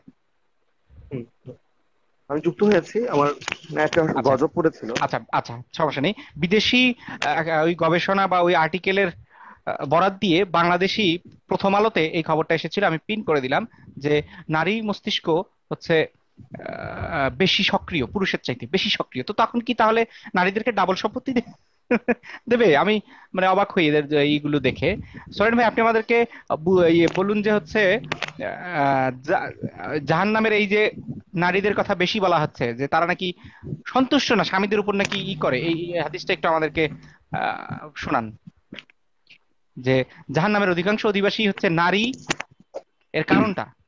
হ্যাঁ, বুঝতে পেরেছে। গ্রন্থের নাম সহিহ বুখারী, ইফা, হাদিস নাম্বার 28, অধ্যায় 2, ইমান, পাবলিশার ইসলামিক ফাউন্ডেশন, পরিচ্ছদ 21 স্বামীর প্রতি অকৃতজ্ঞতা। এখানে বলা হচ্ছে যে আব্দুল্লাহ ইবনু মাসলামা ইবনু আব্বাস থেকে বর্ণিত, তিনি বলেন, আল্লাহ রাসূল ইরশাদ করেন, আমাকে জাহান্নাম দেখানো হয়, আমি দেখি তার অধিবাসীদের অধিকাংশ স্ত্রীরও, কারণ তারা কুফরি করে। জিজ্ঞাসা করা হলো, তারা কি আল্লাহর সঙ্গে কুফরি করে? তিনি বললেন, তারা স্বামীর অবাধ্য হয় এবং ইহসান অস্বীকার করে। তুমি যদি দীর্ঘকাল তাদের কারো প্রতি ইহসান করতে থাকো, এরপর সে তোমার সামান্য অবহেলা দেখলে বলে, আমি কখনো তোমার কাছে ভালো ব্যবহার পাইনি। হাদিসের মান সহিহ। অর্থাৎ এখানে বলা হচ্ছে জাহান্নামের অর্ধেকের চিন্তা বেশি করুন। মানুষ হচ্ছে নারী। কিন্তু এখানে আমার একটা প্রশ্ন আছে, সেটা হচ্ছে যে আমরা জান্নাতে বা জাহান্নামে যাবো যে সেটা হচ্ছে হাসরের ময়দানের পরে, তখন জাহান্নাম বা জান্নাত হিসাব করা হবে। তাহলে সেই জান্নাত বা জাহান্নামে বিচার করার আগেই কিভাবে কোনো মানুষকে জাহান্নামে পাঠানো হলো? যদি জাহান্নামে পাঠানো হয় তাহলে কিছু মানুষকে জান্নাতও পাঠানো হলো, কিন্তু আমরা তো জানি যে জাহান্নাম বা জান্নাতে পাঠানো হবে হাসরের ময়দানের পরে। তাহলে হাসরের ময়দানের 1400 বছর আগে, অর্থাৎ ইসলাম যখন এসেছে তখন তো হাসর হয়নি, তাহলে তিনি সেই ঘটনাটা ঘটার আগে কিভাবে জান্নাতের মধ্যে বা জাহান্নামের মধ্যে উনি এদেরকে দেখলেন? এই ব্যাপারটা তো আসলে কোরআনের সাথে সরাসরি সাংঘর্ষিক। কারণ আমার সাংঘর্ষিক, তো অবশ্যই এখনো তো সাংঘর্ষিক। আমাদের মিজান হয় নাই, আমাদের হাসরের ময়দান হয় নাই, আমাদের প্রত্যেকের কবরের আযাব চলছে। এবং ওই সময় যদি ওদেরকে জাহান্নামে পাঠিয়ে দেয়, তাহলে 1400 বছর ধরে আরো যে হাজার হাজার নারী জন্মগ্রহণ করেছে ওদের কি হবে? বা তাদের আগে যারা মারা গিয়েছিল যে সমস্ত নারী, তাদের কি হবে? বিশেষ করে ভারতে, তারপরে আফ্রিকান মহাবনে অথবা আমাজনে বা সাইবেরিয়ার মধ্যে যে সমস্ত নারী মারা গিয়েছিল ওই সময়ে, তারা কোথায় যাবে? এগুলো ব্যাপারে তো আমরা কিছুই জানি না, তাই না? এবং যেহেতু হাসরের ময়দানই হয় নাই, তাই হাসরের ময়দান হওয়ার আগেই কিভাবে মানুষকে জান্নাত অথবা জাহান্নামে পাঠাতে পারে? এটাই তো আমার কাছে আসলে বোধগম্য না। এবং এবং সেই সাথে আর একটা কথা না বললেই নয়, কুফরি। সোরেন ভাই, শব্দটা কি খেয়াল করেছেন? কুফরি করা হয় স্বামীর সাথে, শব্দটা খেয়াল করেছেন? যে আমরা জানি, জি, আমরা জি। কিন্তু জানি যে কুফরির সংজ্ঞা হচ্ছে আল্লাহর সাথে কুফরি, মানে কুফরি ব্যাপারটা আল্লাহর সাথে জড়িত। যদিও শব্দগত অর্থ দ্বারা অনেক কিছু, কিন্তু ইসলামে তো শব্দগত অর্থ নেয় না। যেমন মুসলিম মানে আত্মসমর্পণকারী, মুমিন মানে হচ্ছে বিশ্বাসী। কিন্তু ইসলামে তো ব্যাপারগুলো এইভাবে নেয় না। আত্মসমর্পণকারী, ওই যে পাকিস্তানিদেরকে তো, যারা আত্মসমর্পণ করলো বা যুদ্ধে আত্মসমর্পণ করলো কারোর সামনে, এটাকে তো আমরা মুসলিম বলি। বা বিগ ফাইট খেলার সময়, ওই যে ডাব্লিউডাব্লিউই খেলার সময় যখন আত্মসমর্পণ করে, তিনবার মানে থাবা দেয় যে আমি আমি সারেন্ডার করলাম, সেটাকে তো মুসলিম বলে না। ইসলামে তো নির্দিষ্ট সংজ্ঞা আছে এগুলোর, মুসলিমেরও সংজ্ঞা আছে। তো সেরকম কুফরিরও নির্দিষ্ট সংজ্ঞা আছে, যে আল্লাহর সাথে কুফরি করে। তাহলে স্বামীর সাথে পর্যন্ত কুফরি করা যায়, অর্থাৎ স্বামীকে আল্লাহর মতো পর্যায়ে, একদম পূজনীয় পর্যায়ে, ঈশ্বরের পর্যায়ে বসিয়ে না, দেওয়া না, হয়েছে স্ত্রীর কাছে। এখানে না, অবশ্যই এটাও সহিহ হাদিস দ্বারা প্রমাণিত। নবী বলেছেন যে আমি যদি আল্লাহর পরিবর্তে নারীকে অন্য কাউকে সিজদা করতে বলতাম, তাহলে আমি বলতাম তুমি তোমার স্বামীকে সেজদা জি। করো। অর্থাৎ উনি বলছেন যে আল্লাহর পরে যদি উনি কাউকে সেজদা করতে বলতেন নারীকে, তাহলে তিনি স্বামীকে সেজদা করতে বলতেন। অর্থাৎ প্রকারান্তরে নবী কি করেছেন? স্বামীকে আল্লাহর সমপর্যায়ে বসিয়ে দিয়েছেন এবং নারীকে তার নিচে রেখে দিয়েছেন। সুতরাং নারীকে ইসলাম কখনোই সঠিক সম্মান দেয় না। আমি এখানে আপনাদের একটা হাদিস পড়ে শোনাবো, হয়তো সেটা আজকে আলোচনার মধ্যে নেই, এখনই আমি হুম, হুম। হাদিসটা জি, জি, পেলাম। সেটা হচ্ছে যে জি। ইসলাম নারীকে বন্ধক রাখার বিধান দিয়েছে। ইসলাম নারীকে বন্ধক রাখার বিধান দিয়েছে। সহিহ বুখারী 5.59.369, অর্থাৎ অধ্যায় 5, ভলিউম মনে হয় 59, এবং হাদিস নাম্বার হচ্ছে 369। এখানে বলা হচ্ছে যে ইসলাম নারীকে বন্ধক রাখার বিধান দিয়েছে। অর্থাৎ আপনি চাইলে অন্যজনের কাছে আপনি আপনার নারীকে, সেটা দাসী হোক বা যেটাই হোক, আপনি বন্ধক রাখতে পারবেন। স্বর্ণের মতো বা দামি জিনিস, যেটা মর্টগেজ বলি আমরা, আমরা ব্যাংকের কাছে যেরকম জিনিসপত্র বন্ধক রাখি বা মহাজনের কাছে আমরা যেরকম জিনিসপত্র বন্ধক রাখি, ঠিক একইভাবে আমরা কোনো নারীকেও কারো কাছে বন্ধক রাখতে পারবো। এই একটা হাদিস পড়লেই যথেষ্ট যে ইসলাম নারীকে কতটুকু সম্মান দিয়েছে। আমরা মানুষ হয়ে কখনো আরেকটা মানুষকে বন্ধক রাখতে পারি না, সেই ধরনের কোনো অধিকার কোনো পুরুষের নাই। এরপরে যদি কেউ বলে যে ইসলাম নারীকে সমান মর্যাদা দিয়েছে, তার অবশ্যই ভাই মানে হয় ট্রিটমেন্ট মিথ্যে করানো বলছে, দরকার, না এছাড়া হয় আর উনি কিছু বলার নেই। হয় মিথ্যে বলছে, না হয় উনি জানেন না, দুটোর একটা। এছাড়া তৃতীয় কোনো আর অপশন নেই। আচ্ছা, এরপরে হচ্ছে নারী নেতৃত্ব দিতে পারবে না। সোরেন ভাই, আপনি তো আইনের ব্যাপারটা ভালো বুঝেন, নারীরা নাকি নেতৃত্ব দিতে পারবে না, একটু আমাদেরকে শোনান হাদিসগুলো, হা হা হাদিসগুলো। ধন্যবাদ আপনাকে। এখানের মধ্যে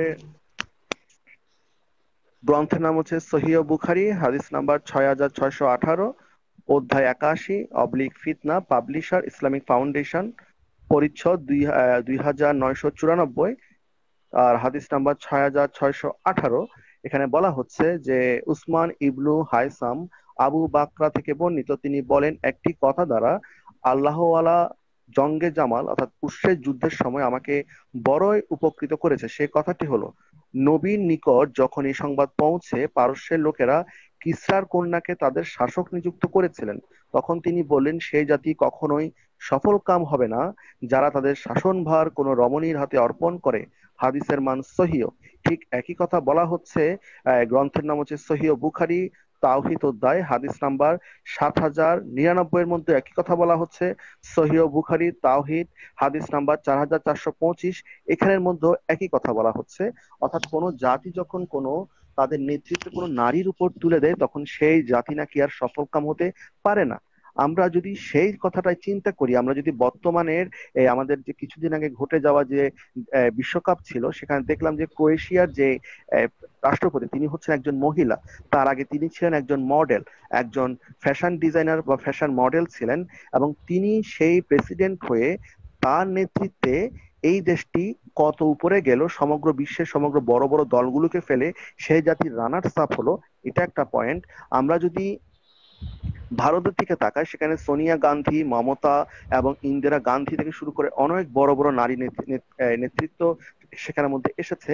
আমরা যদি আমেরিকান দিকে তাকাই সেখানের মধ্যে হিলারি ক্লিন্টনকে দেখি, উনি একজন বিশাল, তারপর মার্গারেট থেচারকে দেখি, আমরা যদি লেডি ডায়ানাকে দেখি, বিশাল বিশাল সব নারী নেতৃত্ব। এবং আমরা যদি বাংলাদেশে দেখি, বাংলাদেশের স্বাধীনতার পরবর্তী সময়ে দু একজন ছাড়া সকলেই কিন্তু নারী নেতৃত্ব দিয়েছেন। বর্তমানে প্রায় 2 যুগ ধরে আমাদের মাননীয় প্রধানমন্ত্রী শেখ হাসিনা নারী নেতৃত্ব আহ, হিসাবে আছেন, উনি নেতৃত্ব দিচ্ছেন। আমাদের যে বিরোধী দলীয় নেতাগুলো ছিলেন ওরাও মহিলা ছিল। আমাদের জাতীয় সংসদের স্পিকার থেকে শুরু করে আমাদের বিভিন্ন মন্ত্রণালয় যেসব মন্ত্রী আছেন, এমপি আছেন, তারা সবাই নেতৃত্ব দিচ্ছেন। এবং তারা কিন্তু যোগ্যভাবে সুন্দরভাবে কিন্তু সব পুরো দেশকে ওনারা রিপ্রেজেন্ট করছেন বিভিন্ন দেশের সাথে, জাতিসংঘের কাছে, ওআইসির কাছে, বিভিন্ন অন্যান্য দেশের কাছে। তো সেখানের মধ্যে আমরা কিভাবে বলবো যে নারী নেতৃত্ব হারাম? শুধু রাষ্ট্র বাদ দেন, আমি যদি কোনো একটা স্কুল দেখি, আমি যদি পুলিশ হুম প্রশাসন হুম। দেখি, আমি যদি সরকারি কোনো ব্যাংক দেখি, সমস্ত জায়গার মধ্যে নারীরা কিন্তু দক্ষভাবে তাদের কর্মক্ষেত্রের কাজ, একই সাথে তাদের সাংসারিক কাজ, দুটি কাজে কিন্তু তারা কিন্তু অত্যন্ত দক্ষতার সাথে পালন করে যাচ্ছেন। তাহলে এত কিছু স্পষ্ট দলিল ভিত্তিক চোখের সামনে ঘটে যাওয়া প্রমাণ দেখছি যে নারী নেতৃত্বে আমাদের বরং দেশটা আরো অনেক উন্নত হচ্ছে। আমাদের যে মা, যারা ভবিষ্যতে মা হবেন, তারা শিক্ষিত হচ্ছে। তারা শিক্ষিত হওয়া মানেই হচ্ছে যে তাদের সন্তানরা শিক্ষিত হওয়া। সেই ক্ষেত্রে আমি যদি এখন এই হাদিসগুলো পড়তে যাই, তাহলে এই যে যেসব দক্ষ নারী প্রতিনিধিরা আমাদের দেশের বিভিন্ন গুরুত্বপূর্ণ জায়গার মধ্যে ওনারা অবস্থান করছেন, তাদেরকে যদি আমরা সরিয়ে দিই, তো তাদের জায়গায় কি আমরা কি এই অশিক্ষিত মূর্খ মোল্লাদের ওখানে বসাবো, যারা মনে করেন যে নারীরা হচ্ছে মানে কলঙ্ক, নারীরা হচ্ছে জঘন্য? এই ধরনের লোককে যদি বসায় তাহলে দেশ কি আগাবে নাকি পিছাবে? এবং আমাদের সংবিধান কোন ধরনের মানবতাবাদ অথবা সভ্য সমাজ কখনোই কিন্তু এই ধরনের জঘন্য এই টপিক গুলোকে কখনোই কিন্তু স্বীকৃতি দেয় না, বা এগুলোকে তারা অত্যন্ত জঘন্য মনে করে থাকে। এগুলো এক ধরনের ক্রাইম আমাদের চোখে, যে যে বলে যে নারী নেতৃত্ব হারাম। এখন এই ক্ষেত্রে মুমিনরা কি বলবেন? তাহলে এই ক্ষেত্রে না, যেহেতু সেটাই। বাংলাদেশের নারী নেতৃত্ব আছে, তাহলে তো বাংলাদেশে থাকা তোদের জন্য হারাম হয়ে যাচ্ছে। তাদের উচিত সে পাকিস্তানে গিয়ে বা আফগানিস্তানে গিয়ে বসবাস করা। তাহলে তারা বাংলাদেশে কেন পড়ে আছে? তাহলে তারা বাংলাদেশে কেন পড়ে আছে? কারণ বাংলাদেশে তো নারী নেতৃত্বই পড়ে আছে। তোমরা একদিকে ইসলাম ইসলাম করছো, একদিকে আবার নারী নেতৃত্বের জন্য তোমরা এটা উটো মানে নারী নেতৃত্বের জন্য তোমরা তার নারী নেতৃত্বের তোমরা আনুগত্য তোমরা মেনে নিয়েছো। তাহলে তোমাদের তো প্রতিটা না, কাজ তারা তো হচ্ছে দলও দলও সহযোগিতার কাজ। করেছে। তারা তো ইয়েও করেছে, শুধু যে যে তারা যদি বলে যে না, আমাদের বর্তমান প্রধানমন্ত্রী, মাননীয় প্রধানমন্ত্রী হচ্ছে জোর করে ক্ষমতায় আছে, তারা যদি বলেও, তাহলে তারা যাকে প্রধানমন্ত্রী বানিয়েছিল বা বানাতে চায়, তাদের নিজেদের ব- ঐক্য জোটের যে নেত্রী, উনিও তো একজন নেত্রী। তো তাহলে ব্যাপারটা তো শুধুমাত্র আমরা একজনের ক্ষেত্রে থাকলো না, মানে ওরা নিজেরাই স্ববিরোধী যে সেটা প্রমাণিত হলো, মানে তারা নিজেরা তো জোট করেছে। আচ্ছা, আমি আরেকটি হাদিস বলছি, নারীরা হচ্ছে গোপন বস্তু। দেখুন, নারীরা হচ্ছে গোপন বস্তু, সেটা হচ্ছে বলা হচ্ছে, ইবনে মাসুদ বলছেন যে রাসূল সাল্লাল্লাহু আলাইহি ওয়াসাল্লাম বলেন, নারীরা হচ্ছে গোপন বস্তু। সে যখন বাড়ি থেকে বের হয় তখন শয়তান তাকে নগ্নতার প্রতি ক্ষিপ্ত করে তোলে। তাকে নাকি নারী পর্দাবিহীন অবস্থায় বের হলে শয়তান তাকে পাপের উপর ক্ষিপ্ত করে। আরেকটি হাদিস আছে, তিরমিজি হাদিস নাম্বার 1174, সেখানে বলছে যে আহ, আহ, যে বর্ণিত যে রাসূল সাল্লাল্লাহু আলাইহি ওয়াসাল্লাম বলছে, নারী হলো গোপনযোগ্য। মানে যখন সে বাইরে বের হয় তখন শয়তান তার দিকে চোখ তুলে তাকায়। মানে নারীদেরকে গোপনে রাখতে হবে, এবং গোপন বস্তু, নারীরা হচ্ছে গোপন বস্তু। হ্যাঁ। তো আচ্ছা, নারীদেরকে বস্তু হিসেবে, এবং এমনকি নারীদের চলাফেরার ক্ষেত্রেও, সোলারিন ভাই, নারীদের চলাফেরার ক্ষেত্রে। হ্যাঁ, এখানে বলা হচ্ছে যে আবু হুরায়রা বলেন, রাসূল বলেছেন মাহরাম ব্যতীত কোনো মহিলা একদিন এক রাতের সফর করতে পারে না। বুখারী মিশকাত হাদিস 2515, বাংলা পঞ্চম খণ্ড হাদিস 2401, হজ অধ্যায় অত্র হাদিসে রাসূল নারীদেরকে একা সফর করতে নিষেধ করেছেন।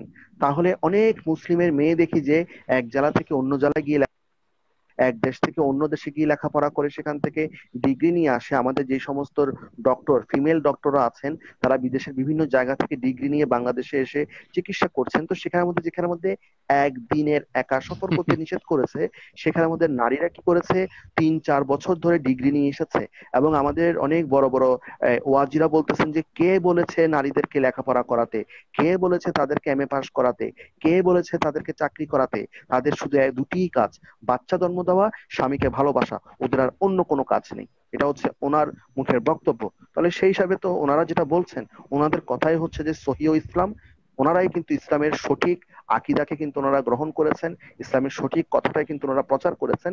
আর এখন যে সমস্ত মুসলিমরা নারী অধিকার হাবি জাবি কথা বলে, তারাও কিন্তু ইসলামের দৃষ্টিতে সহিহ মুসলিম নন। যদি সহিহ মুসলিম হতেন, তারা কখনো তাদের নারীকে কিন্তু বাইরে পাঠাতেন না।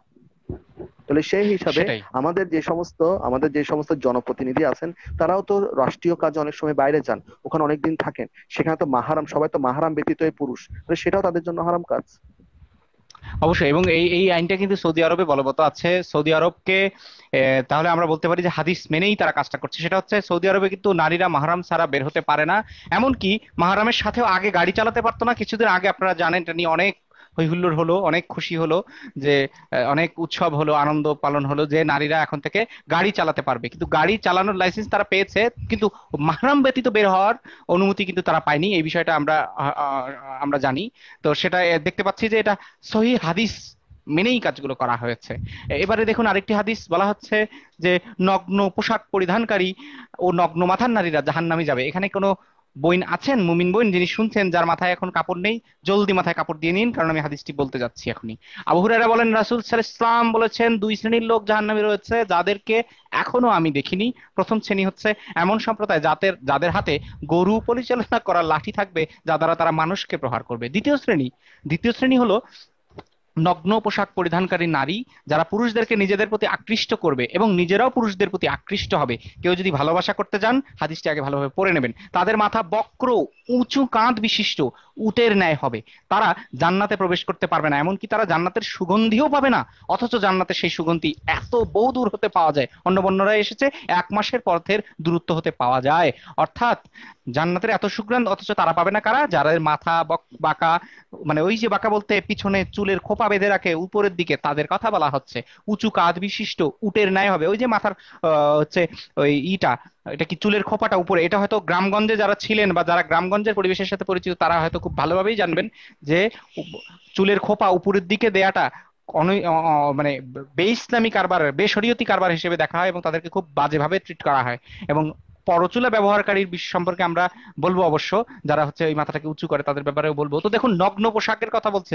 নগ্ন মানে কিন্তু এই না যে খালি গায়ে চলছে তারা, হ্যাঁ। তারা কিন্তু এখানে বলা হচ্ছে যে নগ্ন বলতে ওই যে পর্দা করেনি যারা, তাদের কথাই বলা হচ্ছে। মোল্লারা বলে না যে বোরখা না থাকলেই তার মানে হচ্ছে উলঙ্গ, বোরখা না মানেই নাকি সেটা বোরখার বিরোধিতা কেউ করলেই আমরা নাকি উলঙ্গ হয়ে চলাফেরার পক্ষ নিলাম।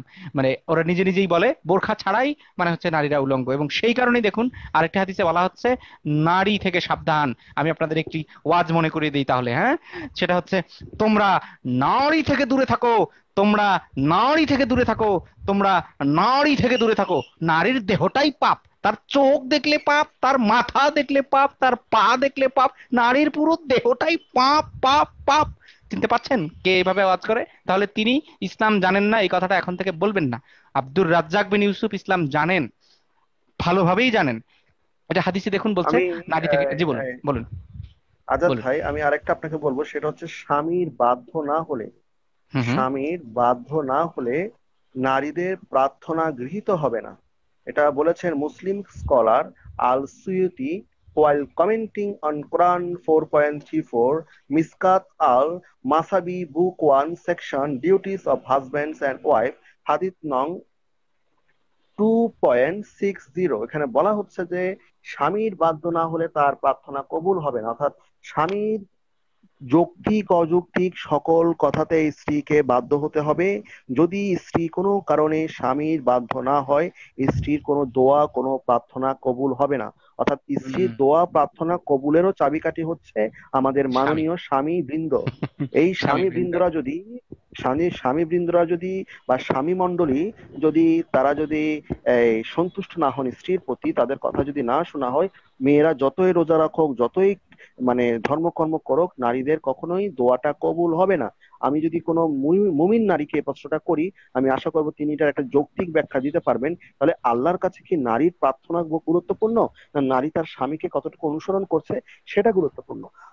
কিন্তু তার স্বামী যে তার স্ত্রীকে কতটুকু অনুসরণ করছে, আল্লাহ কিন্তু সেটা কোথাও বলে যাচ্ছে না, কোথাও বলেনি। বারবার স্ত্রীর কথা বলা হচ্ছে।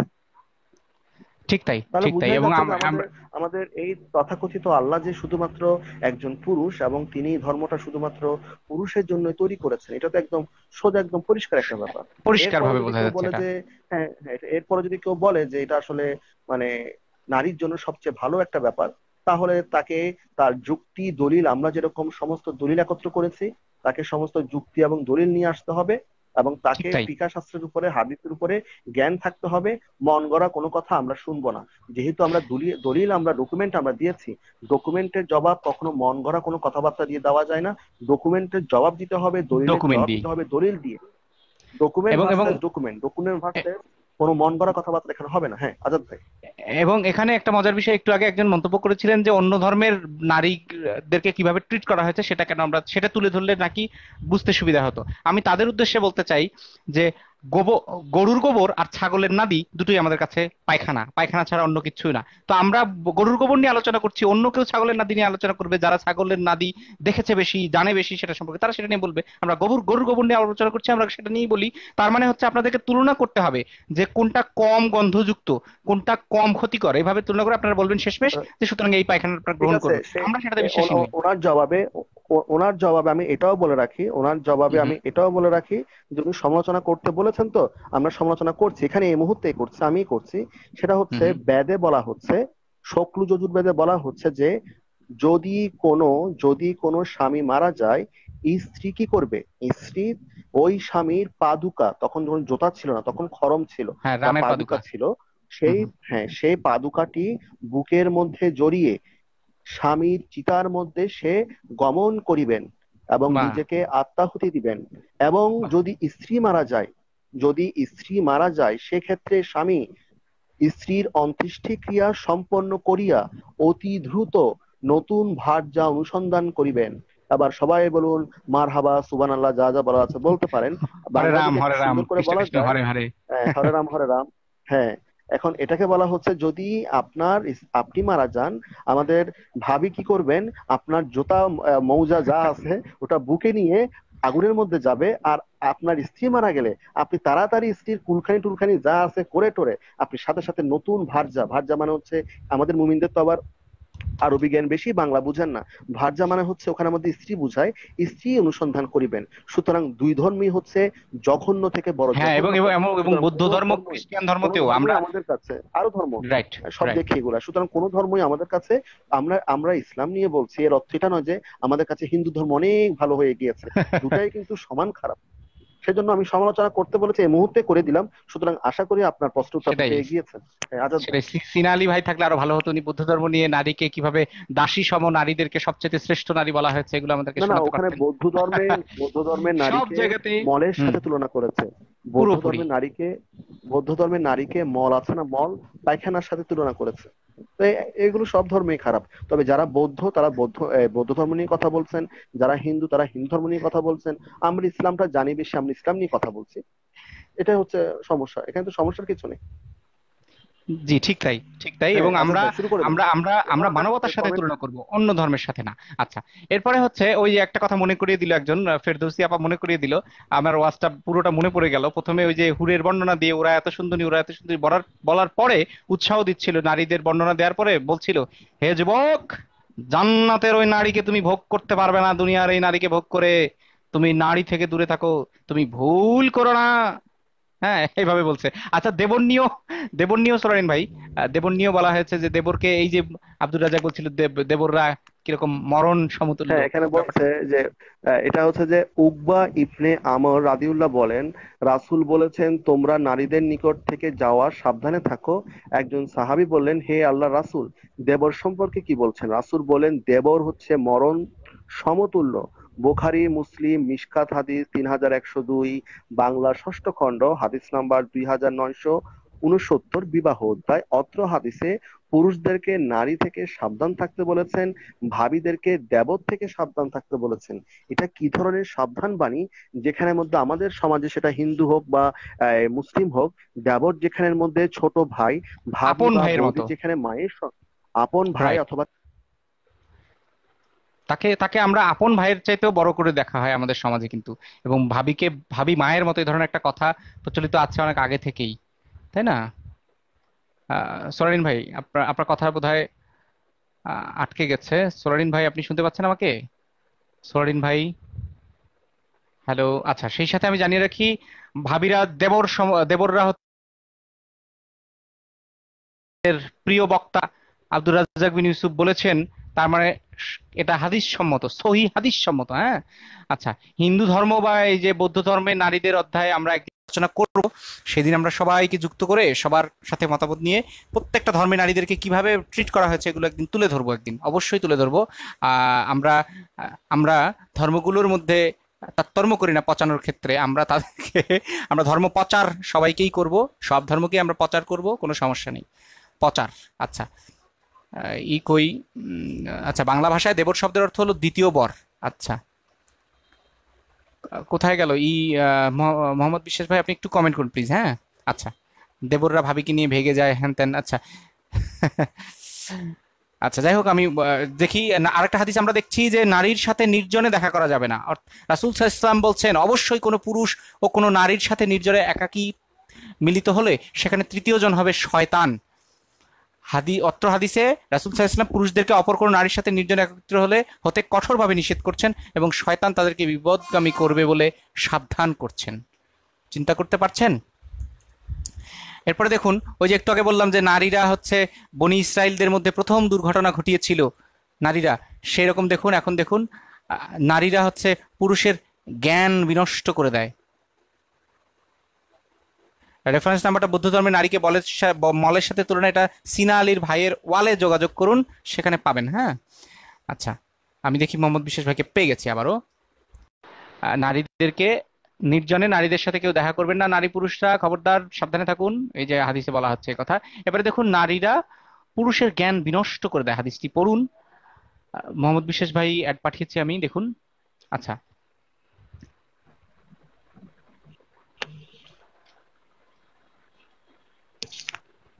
হ্যাঁ, যুক্ত হয়েছেন।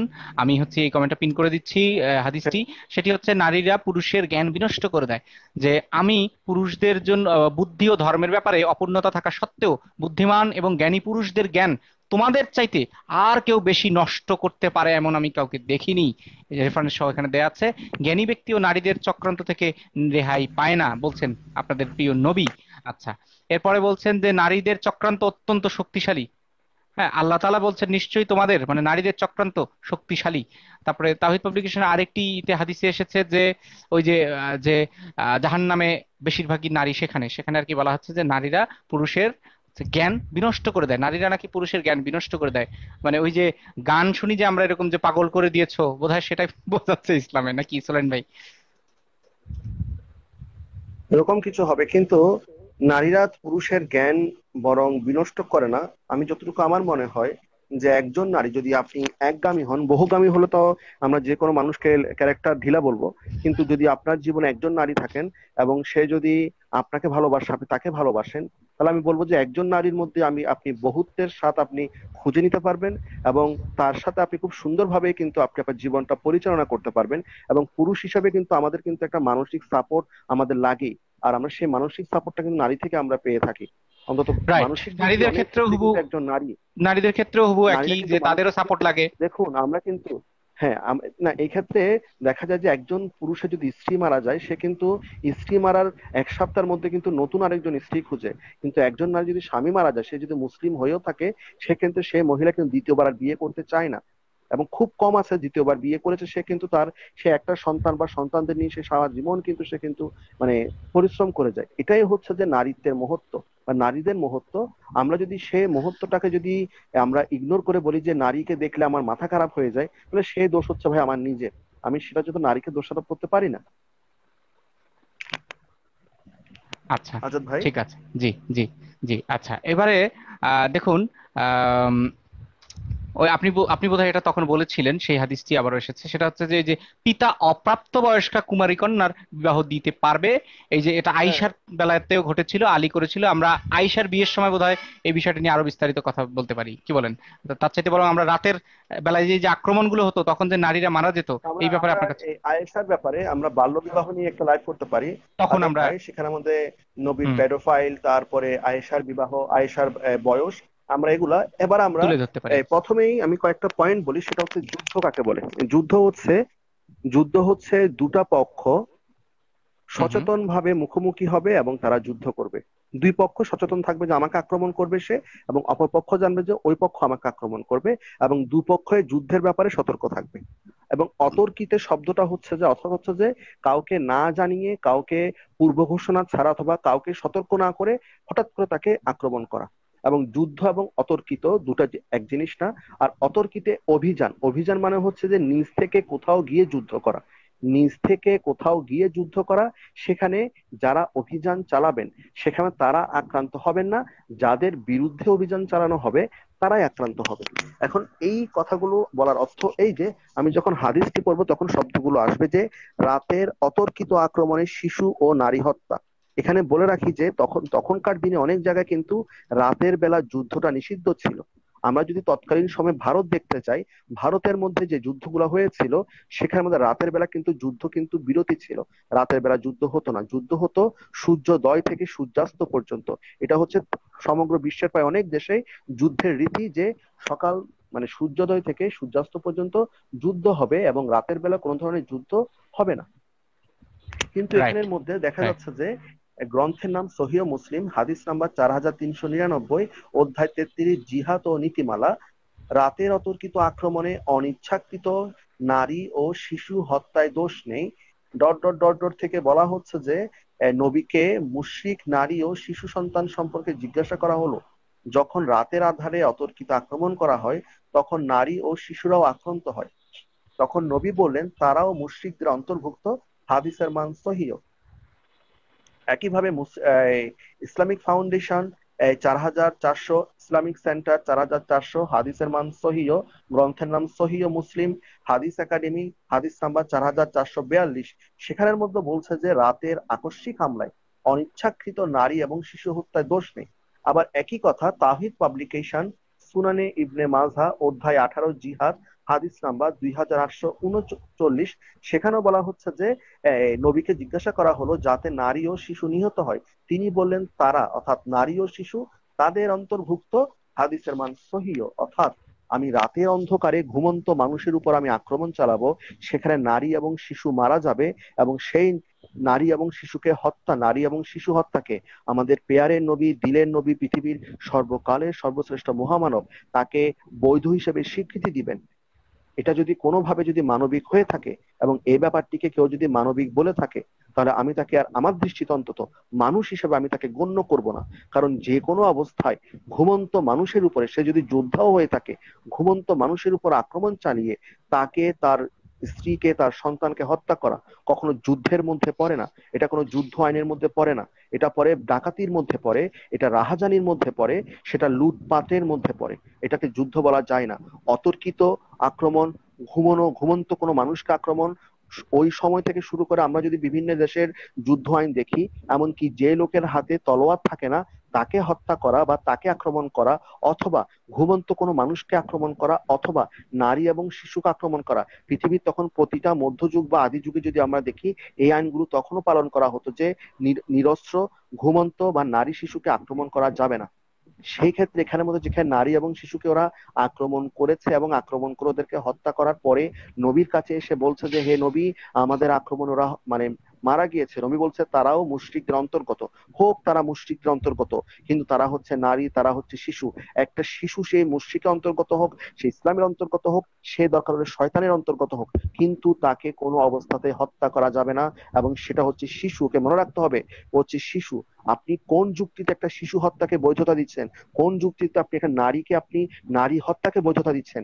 যারা হচ্ছে পুরুষের থেকে শারীরিক শক্তিতে অতি নগণ্য, আপনি আপনার পৌরুষ মানে পৌরুষত্বের শক্তি দিয়ে আপনি ঘুমন্ত নারী এবং শিশুকে হত্যা করেছেন, এবং সেই শিশুর হত্যার এবং সেই নারীকে হত্যাকে আপনি জাস্টিফাই করছেন, বৈধতা দিচ্ছেন। এটা কোন ধরনের ধর্ম শেখাচ্ছেন আপনি আমাদেরকে? আমরা যদি এখন এভাবে কথাগুলো বলি, তখন আপনাদের কি সহ্য হবে? সহ্য হবে না, আমাদেরও সহ্য হয় না, কারণ এটা হচ্ছে মানবতাকে উল্লঙ্ঘন করা। মানবতার বুকটাকে চিরে চিরে খুবলে খুবলে খেয়ে ফেলা হচ্ছে এই ধরনের হাদিসের অর্থ। এবার আপনি বলুন। জি, এই সরেন ভাই ধন্যবাদ। আমরা যে হাদিসটি এখন দেখতে পাচ্ছি যে রাস্তাঘাটে নারীকে দেখলে কামাতুর হয়ে পড়তেন, এই হাদিসটি নিয়ে অলরেডি আমি বলেছি, তারপর হাদিসটা পিন করে দিলাম এখানে, দুটো হাদিস। এরপরে আমি যে হাদিসটা বলবো সেটা হচ্ছে যে স্বামী যদি জান্নাতি হয়, মানে স্ত্রী যদি জান্নাতি হয় কিন্তু স্বামী যদি জান্নাতি না হয়, সেক্ষেত্রে ওই নারীর কি হবে সেটা হাদিস বলে দিচ্ছে। সেটা হলো ওই নারীটা হবে আর একজনের স্ত্রী, আর একজন জান্নাতি পুরুষের স্ত্রী হবে তিনি। এটা দেখুন হাদিসে বলছে, যদিও একটি হাদিসকে তারা জয়ীফ বলেছে, ইংরেজি হাদিসে আবার এটাকে হাসান বলা হচ্ছে, সহিহ হাদিস বলা হচ্ছে। তাই আমি বাংলা থেকে যেহেতু কপি করেছি, হুবহু পুরোটাই কপি করে এখানে দিচ্ছি। পড়ে দেখবেন সেখানে বলছে, আপনি বোধহয় এটা নিয়ে হুরের অধ্যায়ে বলবেন বা বলেছিলেন, এর আগেও লাইভে বলেছিলেন, আমরা যখন হুর নিয়ে আলোচনা করবো তখন বলবেন, এগুলো আবারও আলোচনায় আসবে। সেটা হচ্ছে যে এই যে 72 জনের সাথে বিয়ে দিবে, তাদের মধ্যে 2 জন হবে আয়াতুল্লোচনা, 70 জন হবে জাহান্নামীদের থেকে ওয়ারিশ সূত্রে প্রাপ্ত, তাদের অঙ্গ হবে কামাতুর, স্ত্রী অঙ্গ হবে কামাতুর, পুরুষের অঙ্গ হবে অত্যন্ত সুদৃঢ় অটল। এইগুলো আপনি অবশ্য বলেছিলেন। যাই হোক, এখানে যেটা বলা হচ্ছে জাহান্নাম থেকে প্রাপ্ত স্ত্রী বলতে সেই সব স্ত্রীদেরকে, পবিত্র নারীদেরকে বোঝানো হচ্ছে যাদের স্বামীরা জাহান্নামী হয়েছে কিন্তু স্ত্রীরা ইমানদার হওয়ার কারণে জান্নাতে প্রবেশ করেছে, যেমন ফেরাউনের স্ত্রী জান্নাতি। এখানে কিছু আবার তাদের মতামত দিয়েছে যে কেন এটাকে জয়ীব বলছে, সেটা আপনারা দেখলেই বুঝবেন, গোজামিল ছাড়া কিছু নয়। তবে একটি সহিহ হাদিস আপনাদেরকে পড়ে শোনাই। এটা হচ্ছে সুনান ইবনে মাজা, হাদিস নাম্বার হচ্ছে 4341, 4341। সেখানে বলছে যে সেখানে বলছে রাসূল সাল্লাল্লাহু আলাইহি ওয়াসাল্লাম বলেছেন, তোমাদের প্রত্যেকের জন্য দুটো করে আবাস রয়েছে, দুটো, একটা আবাস হচ্ছে জান্নাতে, একটা হচ্ছে জাহান্নামে। অতএব কোনো ব্যক্তি মারা যাওয়ার পর জাহান্নামে গেলে তার জান্নাতের আবাস জান্নাতীরা ওয়ারিশ সূত্রে লাভ করবে। এটা হলো আল্লাহর নিম্নোক্ত বাণীর তাৎপর্য। হ্যাঁ, অর্থাৎ ওই যে সূরা মুমিনুন আয়াত 10-এর এখানে এখানে একটা রেফারেন্স দিয়েছে তারা। অর্থাৎ মানে নারীরা যদি জান্নাতে যায় ও তার স্বামীরা যদি জান্নাতে না যায়, অনেকে জিজ্ঞেস করে যে স্বামীর পায়ের নিচে জান্নাত, অনেকে মানে এটা এটা অবশ্য হাদিসে, সহিহ হাদিসে পাইনি আমরাও। তো তো স্বামী যদি না যায় তখন সে কার হুর হবে, এটা অনেকে প্রশ্ন করে যে স্বামী যদি জান্নাতে না যায় তখন সে কার হুর হবে। উত্তরটা খুব সোজা, হাদিস দিয়ে দিচ্ছে, স্বামী যদি জান্নাতে না যায় হুর হবে অন্য কারো। আচ্ছা, এরপরে সোহেল ভাই, স্বামীর সমস্ত হুকুম পালন করতে স্ত্রীরা কি বাধ্য? আইন কি বলে আর হাদিস কি বলে?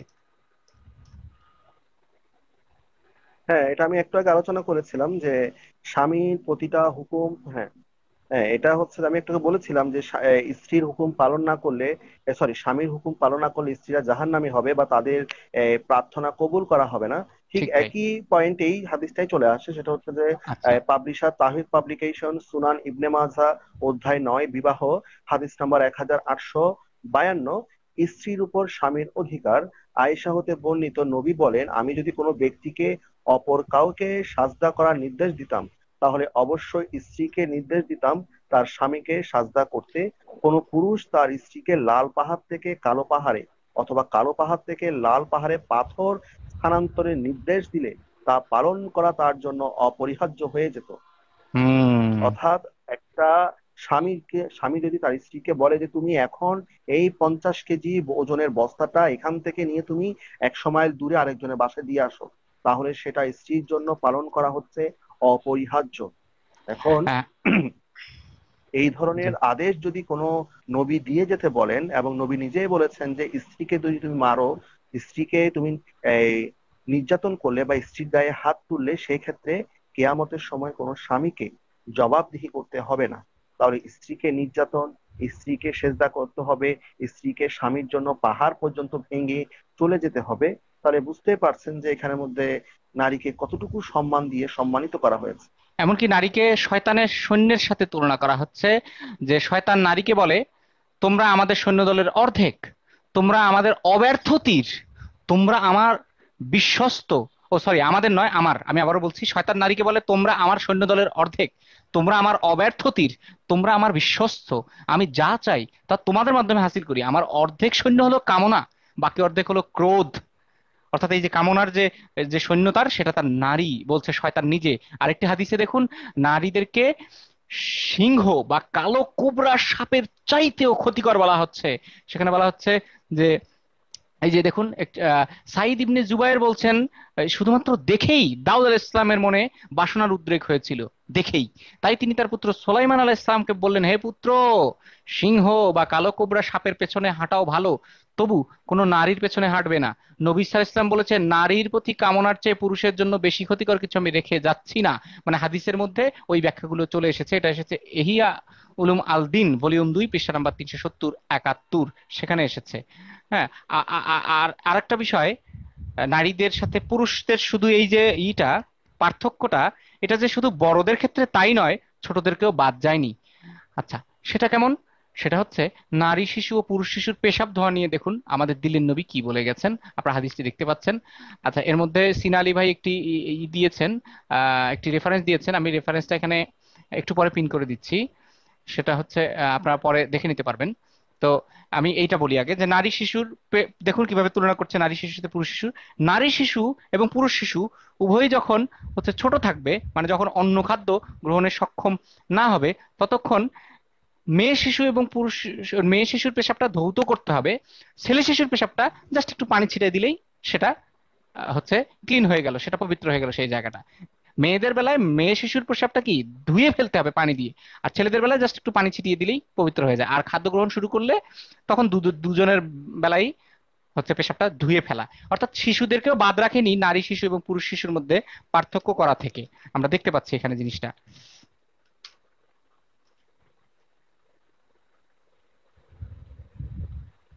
সোলেন ভাই, আচ্ছা, বোধহয় উনি শুনতে পাচ্ছেন না। শুরুর দিকে হ্যাঁ, যে শুনতে হাদিস, পাচ্ছি। ও শুনতে পাচ্ছেন? আচ্ছা আচ্ছা আচ্ছা। শুরুর দিকে যে হাদিসটা হচ্ছে আমরা বলেছিলাম যে হুররা অভিশাপ দেয়, সেই হাদিসটা আবারও প্রসঙ্গক্রমে চলে এসেছে, যে হুররা অভিশাপ দেয়, মানে কখনো যদি তার স্বামীকে তার স্ত্রী কষ্ট দেয়, তখন জান্নাতের ওই হুররা এই নারীকে লক্ষ্য করে বলে, আল্লাহ তোমায় ধ্বংস করুক, তুমি তাকে কষ্ট দিও না, ইনি তো তোমার কাছে অতিথি, অচিরেই তিনি তোমার থেকে বিচ্ছিন্ন হয়ে আমাদের কাছে চলে আসবেন। এটা সহিহ হাদিসে এসেছে, সুনান ইবনে মাজাহ এবং সুনানে তিরমিজিতে এসেছে। আচ্ছা, সোরেন ভাই, ওই নারীদের জন্য নামাজের বিষয়টা, যে আমরা তো জানি যে জুম্মার নামাজ হচ্ছে হজের মতো, তাই না নাকি? হ্যাঁ, জুমা নামাজ হচ্ছে যে গরিবের ঈদ। গরিবের ঈদ। জুমা নামাজ হচ্ছে তাহলে সেই গরিবের ঈদ। সেই গরিবের ঈদটা নারীদের জন্য গরিবের ঈদের কেমন? মধ্যে গরিবের, হ্যাঁ, ওখানে ওখানে বলা হচ্ছে যে পাবলিশার ইসলামিক ফাউন্ডেশন, গ্রন্থ সুনান আবু দাউদ, অধ্যায় 2, সালাত নামাজ, হাদিস নাম্বার 1067। আব্বাস ইবনে আব্দুল আজিম তারিক ইবন শিহাব থেকে বর্ণিত, নবী বলেন, জুমার নামাজ প্রত্যেক মুসলমানের উপর জামাতের সাথে আদায় করা ওয়াজিব, কিন্তু 4 প্রকার লোকের উপরে ওয়াজিব নয়। কারা কারা একটু দেখি।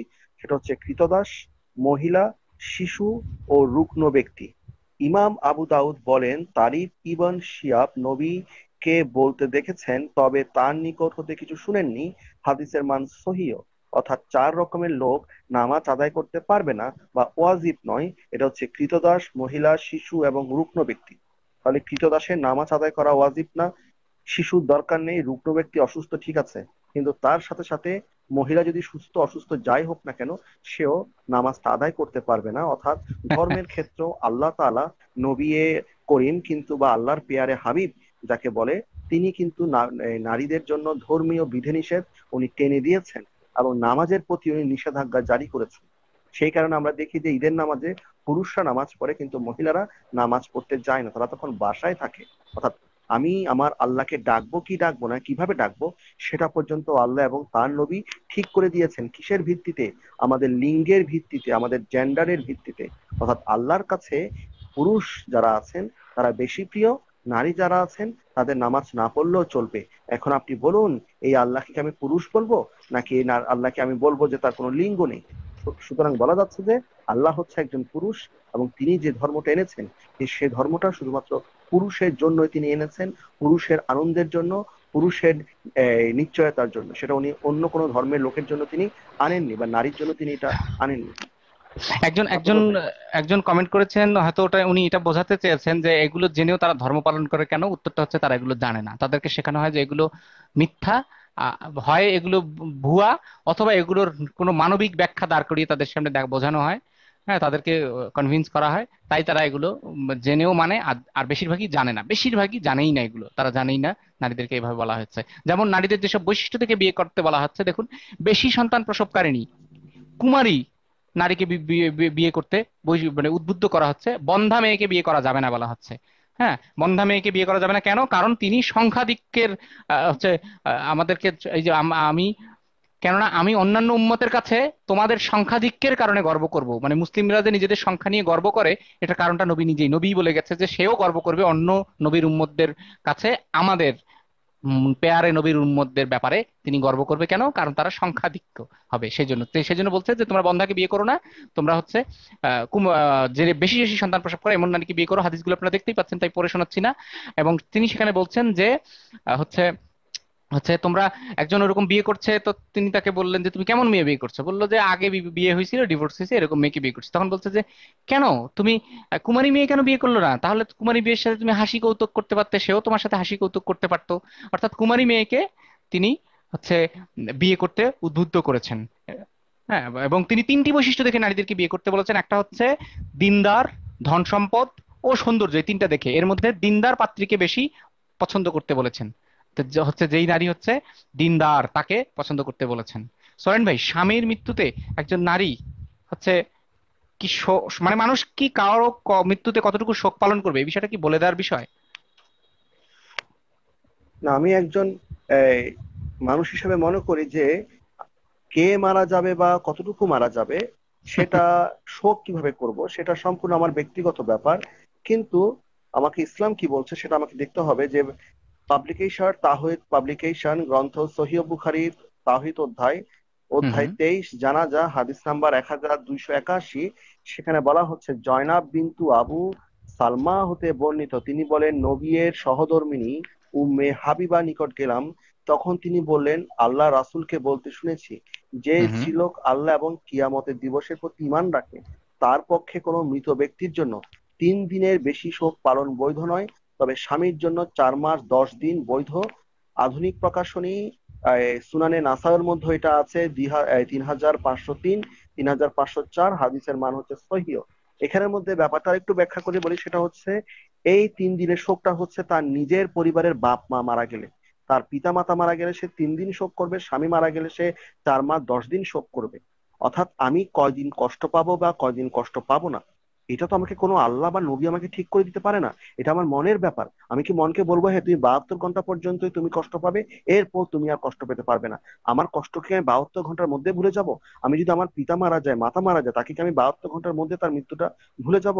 আর স্বামীকে বিয়ে করার সাথে সাথে স্বামীর জন্য আমাকে 4 মাস 10 দিন আমাকে শোক পালন করতে হবে। আমি এটা বলছি না না স্বামীর জন্য সে করবে না, করবে, কিন্তু অন্যজনের জন্য 3 দিন, স্বামীর জন্য 4 মাস 10 দিন, মানে 100 দিন, স্বামী সরি, সব। 4 মাস 10 দিন। তার স্বামী, তো এখানে মধ্যে দেখা যাচ্ছে যে স্বামীর জন্য এতদিন, কিন্তু নিজের মা বাবার জন্য 3 দিন। এটা কি ধরনের মানে ফাইজলামি করা নারীদের সাথে? এটা এক ধরনের এবং ফাইজলামি এবং করা। এবং মজার বিষয়, যারা স্বামীর এগুলো কাছ বলে, থেকে কিন্তু নারীরা হচ্ছে চাইলেই আলাদাও হতে পারবে না। সেই ব্যাপারটা একটু আমাদেরকে বলে বলতে পারেন যে হ্যাঁ নারী। আমাদের দেশে কিন্তু, হ্যাঁ, একান্ত অসুবিধা ছাড়া তালাক চাইতে পারে না। এটা হচ্ছে যে তাও একই আমাদের তাওহীদ পাবলিকেশন সুনানে ইবনে মাজাহ অধ্যায় 10 তালাক, হাদিস নাম্বার 2/2055। সেখানে বলা হচ্ছে, রাসূলুল্লাহ বলেছেন, যে নারী তার স্বামীর কাছে একান্ত অসুবিধা ছাড়া তালাক দাবি করে, তার জন্য জান্নাতের সুঘ্রাণ হারাম। অর্থাৎ কোনো খুব বিশেষ প্রয়োজন ছাড়া এখানের মধ্যে কোনো নারী তালাক দিতে পারে না। এবং কেউ যদি তালাক দিতে চায় বা তালাক কোনো নারী চায়, সেক্ষেত্রে বরং পুরুষটিকে তার মোহরানার টাকাগুলো দিয়ে, বা সে যা যা পেয়েছিল সেটা দিয়েই তাকে আসতে হবে। এই সংক্রান্ত একটা হাদিস আছে এবং নীতিও আছে, যে কোনো নারী যদি তালাক চেয়ে থাকে, সেক্ষেত্রে সে নারীটিকে কি করতে হবে, উল্টো পুরুষটিকে তাকে টাকা পয়সা বা তার যা যা আছে সেটা দিয়ে তাকে মুক্ত হতে হবে। তাহলে আপনি পরিশোধ দেখুন করতে হবে। এখন রাইট। একজন নারী একজন পুরুষের কাছে সব দিক দিয়ে বাঁধা। সেজন্যই আমাদের জনৈক ওয়াজকারী বলেছেন, নারীকে বিক্রি করা যাবে, নারীকে নির্যাতন করা যাবে, তবুও নারী কোথাও যেতে পারবে না। অর্থাৎ নারী হচ্ছে এমন একটা জিনিস, যে জিনিসটা হচ্ছে জিনিস, ওই জিনিসটা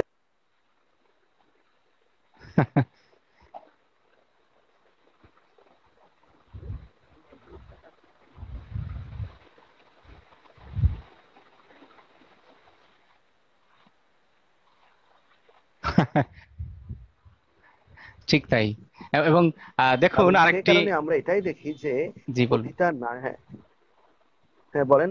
মানে কেটে কেটে যাচ্ছিল তো আমি ভেবেছিলাম আপনার বলা সে শেষ কারণে হয়ে আমরা গেছে। দেখি যে, হ্যাঁ, না না, সে কারণেই আমরা দেখি যে নারীদেরকে আমাদের ইসলাম ধর্ম কতটুকু সুন্দরভাবে মানে সম্মানিত করেছে প্রতিটা ক্ষেত্রে।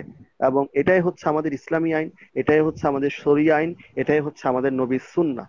এখন আমি যদি এবং এই সুন্নাহ অনুসারে যদি আমাদের জীবন চালাতে চাই, তাহলে আমাদেরকে এই হাদিস এবং এই নির্দেশগুলো আমাকে অক্ষরে অক্ষরে পালন করতে হবে। হ্যাঁ, করতেই হবে। আজাদ ভাই বলেন। ঠিক তাই। ঠিক তাই, আমাদের কোনো অপশন নেই। এবং আরো একটি মজার হাদিস দেখুন, যে হাদিসটা শুধু যে দলিলে আছে তাই নয়, এটা কার্যকর হচ্ছে। সেটা হচ্ছে যে বয়স্ক পুরুষদের দুধ পান করালে তারা নাকি মাহরাম হয়ে যায়। এটা সহিহ হাদিস। এমনকি দেখুন হাদিসটা আপনারা দেখতে পাচ্ছেন এখানে, সেখানে দেখুন যে আহ এই যে দেখুন একটা সাহলা বিনতে সুহাইল রাসূলুল্লাহ সাল্লাল্লাহু আলাইহি সাল্লামের কাছে এসে বলল, আমি আমার নিকট সালিমের আগমনের কারণে আবু হুজাইফা মানে তার স্বামীর চেহারায় ক্রোধের চিহ্ন দেখতেছি। মানে তার কাছে অন্য একজন আসতেছে জন্য তার স্বামী হচ্ছে হচ্ছে রেগে যাচ্ছে। এখন রসূলুল্লাহ তাকে কি উপদেশ দিল দেখুন। সে বলছে তাকে তুমি দুধ পান করিয়ে দাও। তিনি তখন বললেন তাকে দুধ পান করাবো কিভাবে, সে তো একজন বয়স্ক পুরুষ। তখন তিনি বললেন আমি কি জানি না যে সে একজন বয়স্ক পুরুষ। পরে তিনি তাকে দুধ পান করালেন। এবং এরপরে যিনি আপনাকে নবী করে পাঠিয়েছেন তার কসম, এরপর আমি ওই তার স্বামীর কথা বলছে, তার চেহারায় কোনো ক্রোধ আর দেখতে পারিনি। একইভাবে আয়েশাকেও বলেছিল দুধ পান করানোর কথা, যে মানে এর পুরুষের মধ্যে যারা বালিগ হয়েছে তাদেরকে দুধ পান করানোর কথা। মানে একজন বয়স্ক পুরুষকে যদি আপনি দুধ পান করান, আপনার বুকের দুধ যদি পান করান, তাহলে সে হয়ে যাবে হচ্ছে আপনার মা। সুতরাং মানে দুধ দুধ মা। সুতরাং তার সামনে আপনি যেতে পারবেন। চিন্তা কর। এবং এই জিনিসটা শুধু যে দলিলে আছে তাই না, এটা প্র্যাকটিস হয়। এটা প্র্যাকটিস হয়। যদি অন্য কোনো পুরুষ তার সামনে যায়, সেটার ব্যাপারেও নিষেধাজ্ঞা আছে। মানে স্বামীর অনুমতি ছাড়া। সোরেন ভাই, এটা আপনি একটু বলেন। হ্যাঁ, অন্য এখানের পুরুষ যদি মধ্যে, ঘরে ঢোকে। হ্যাঁ একটু, হ্যাঁ জি বলুন। এখানের মধ্যে হচ্ছে যে যদি কোনো পুরুষকে যদি আপনি যদি মাহারাম করতে চান বয়স্ক পুরুষকে, সেখানে আপনাকে পরপর আপনাকে পরপর 10 বার আপনাকে দুধ খাওয়াতে হবে। অর্থাৎ বয়স্ক পুরুষ একজন বয়স্ক পুরুষের সামনে আপনার স্ত্রী স্তন খুলে দিবে, এবং সেই পুরুষ 10 বার আপনার স্ত্রীর স্তন থেকে দুধ চুষবে। পান করবে। এবং সেই 10 বার দুধ পান করার পরে চুষবে, এবং ওখানে দুধ থাকবে কি থাকবে না সেটা বলা সেটা বলা হয়নি, হয়নি। কিন্তু 10 বার দুধ পান করার পরে সে মাহারাম হয়ে যাবে। অর্থাৎ অর্থাৎ মানে বিবাহটা, মানে সরি, বিবাহ বলছি, সম্পর্কটা মানে অবৈধ, বিবাহের যে সম্পর্ক সেটা অবৈধ হয়ে যাবে। তো এই কথাটা বলা আছে, আপনি নিচে নিচে পিন করে দিয়েছেন এই জি। হাদিস নাম্বারটা, আপনি একটা পিন করে দেন। তাহলে এখানে দেখাই যাচ্ছে যে একজন বয়স্ক পুরুষ যে মানে যৌনতা কি বুঝে, যে সেক্স।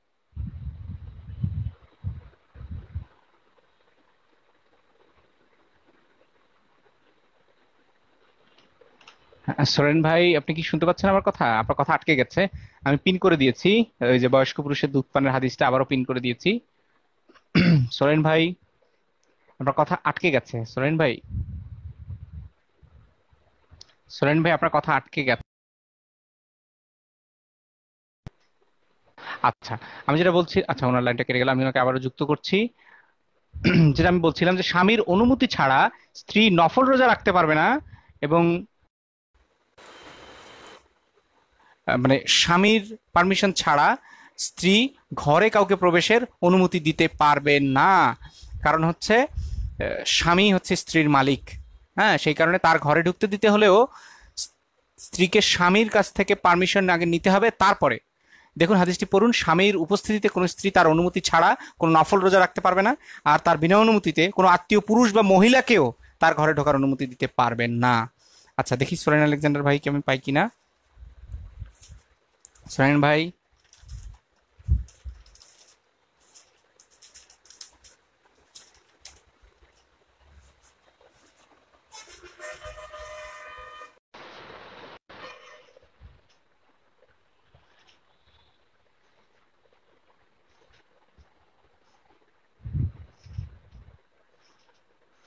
না, পাচ্ছি না।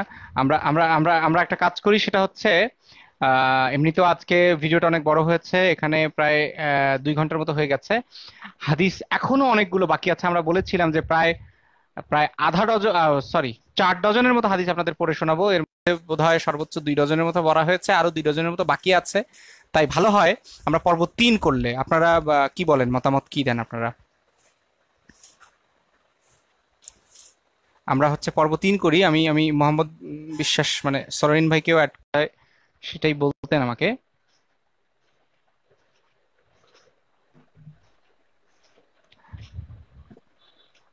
সরেন ভাই। হ্যাঁ, আমার মনে হয় আজকে আমাদের এখানেই হয়তো থামা উচিত। হ্যাঁ, হ্যাঁ, আমাদের হ্যাঁ। অনেকটা সময় নিয়ে নিয়েছি। জি, জি। তো আমরা হয়তো সেটাই। পরবর্তী আরেকটা এপিসোডে আমরা আরো আমরা আরো জোগাড় করেছি। আমি আপনার সঙ্গে বলেছি যে আমরা আরো অনেক কিছু জোগাড় করেছি, আর আরো আরো অনেক কিছু তথ্য, হাদিস তুলে বিশেষ করে ধরবো। রাশি সেক্স নিয়ে আমি বেশ কয়েকটা তথ্য আমি জোগাড় করেছি, আরো গুরুত্বপূর্ণ কিছু ফতোয়া, গুরুত্বপূর্ণ কিছু হাদিস জোগাড় করেছি, সেটাও আমরা পরবর্তীতে তুলে ধরবো। তো জি, পর্ব দুটো হয়েছে, এবং আমি আপনাকে এবং সকল মুক্তমনা সাথীদেরকে, বন্ধুদেরকে আমি আন্তরিকভাবে ধন্যবাদ জানাচ্ছি যে আমার আমার এবং আজাদ ভাইয়ের যে, আমাদের দুজনের যে আলোচনা, সেটা আপনারা অনেকেই দেখছেন। সেটা গতবারের যে লাইভটা ছিল সেটা 6,000 পার হয়ে গিয়েছে। ইউটিউবে ওইটা অনেক চ্যানেল এটা আপলোড করেছে। আপনাদের এই ভালোবাসা, এই সমর্থনের জন্য সকলের কাছে আমি আন্তরিকভাবে কৃতজ্ঞ। এবং প্রত্যেককে আমি বলবো যে আপনারা সবাই যে যার অবস্থান থেকে আপনারা আমাদের পিছিয়ে পড়া নারী জাতির জন্য আপনারা কাজ করুন। নারীদেরকে সমান অধিকার, সমান সম্মান, সমান মর্যাদা বোধ দিন। ওদের অধিকারটা ওদেরকে দিয়ে দিন। ওদেরকে নিরাপত্তা যেটা ওরা ডিজার্ভ করে, সেই নিরাপত্তাটা ওদেরকে দিন। এবং নারীদেরকে কখনোই আপনারা ছোট ভাববেন না। নারীরা হচ্ছে পুরুষের সমকক্ষ, সেটা বিদ্যায়, শিক্ষায়, বুদ্ধি, সর্বক্ষেত্রে। এবং নারীদেরকে সর্ব অবস্থায় আপনারা সম্মান জানাবেন। এতটুকুই আপনাদেরকে আজকের জন্য বলছি। আজাদ ভাই, আপনি আপনার সমাপনী জি, বক্তব্য জি, দিয়ে আপনি জি। শেষ করুন। জি, জি, জি। সোনাইন ভাই, আপনাকে অসংখ্য ধন্যবাদ। আমরা সেটাই পর্ব 3 করলেই ভালো হয়। পর্ব 2 আমরা এই পর্যন্তই র্যাপ আপ করি। পর্ব 3 আমরা শুরু করব আরো কিছু হাদিস নিয়ে। অন্তত 2 ডজন হাদিস নিয়ে আপনাদের সামনে থাকবো। আচ্ছা, এখানে আমি একটা মন্তব্য পিন করেছি মাত্র, যে সর্বশেষ যে হাদিসটি বলেছিলাম যে এই দুধ পান নিয়ে, সেটা দেখুন। ইসলামের সবচেয়ে মর্যাদাপূর্ণ প্রতিষ্ঠান মিশরের আল আজহার বিশ্ববিদ্যালয়ের ডক্টর ইজাজাত আতিয়া, উনি কর্মক্ষেত্রে নারী পুরুষের একসাথে কাজ করার সুযোগ করে দেওয়ার জন্য ইসলামী প্রক্রিয়ায় সমস্যা সমাধানের উপায় বের করেছিলেন। তিনি একটি ফতোয়া জারি করেন এই হাদিসগুলোর ভিত্তিতেই।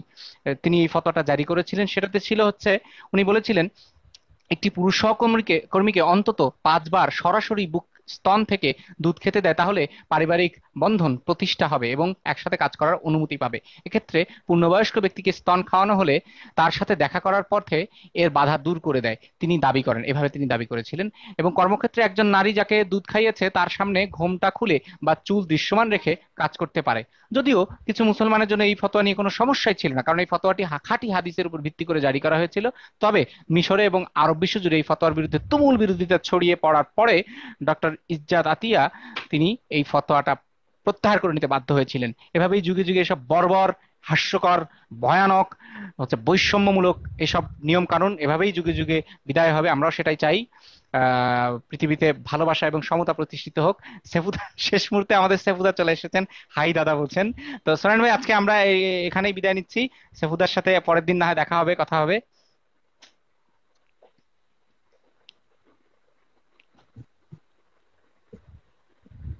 আচ্ছা, সোরাইন ভাই বোধহয় লাইনটি ইতিমধ্যে কেটে দিয়েছেন। আজকে এ পর্যন্তই। আমরা পরবর্তী পর্বে আরো যে সব হাদিস বাকি থাকলো এগুলো আপনাদের সামনে তুলে ধরবো।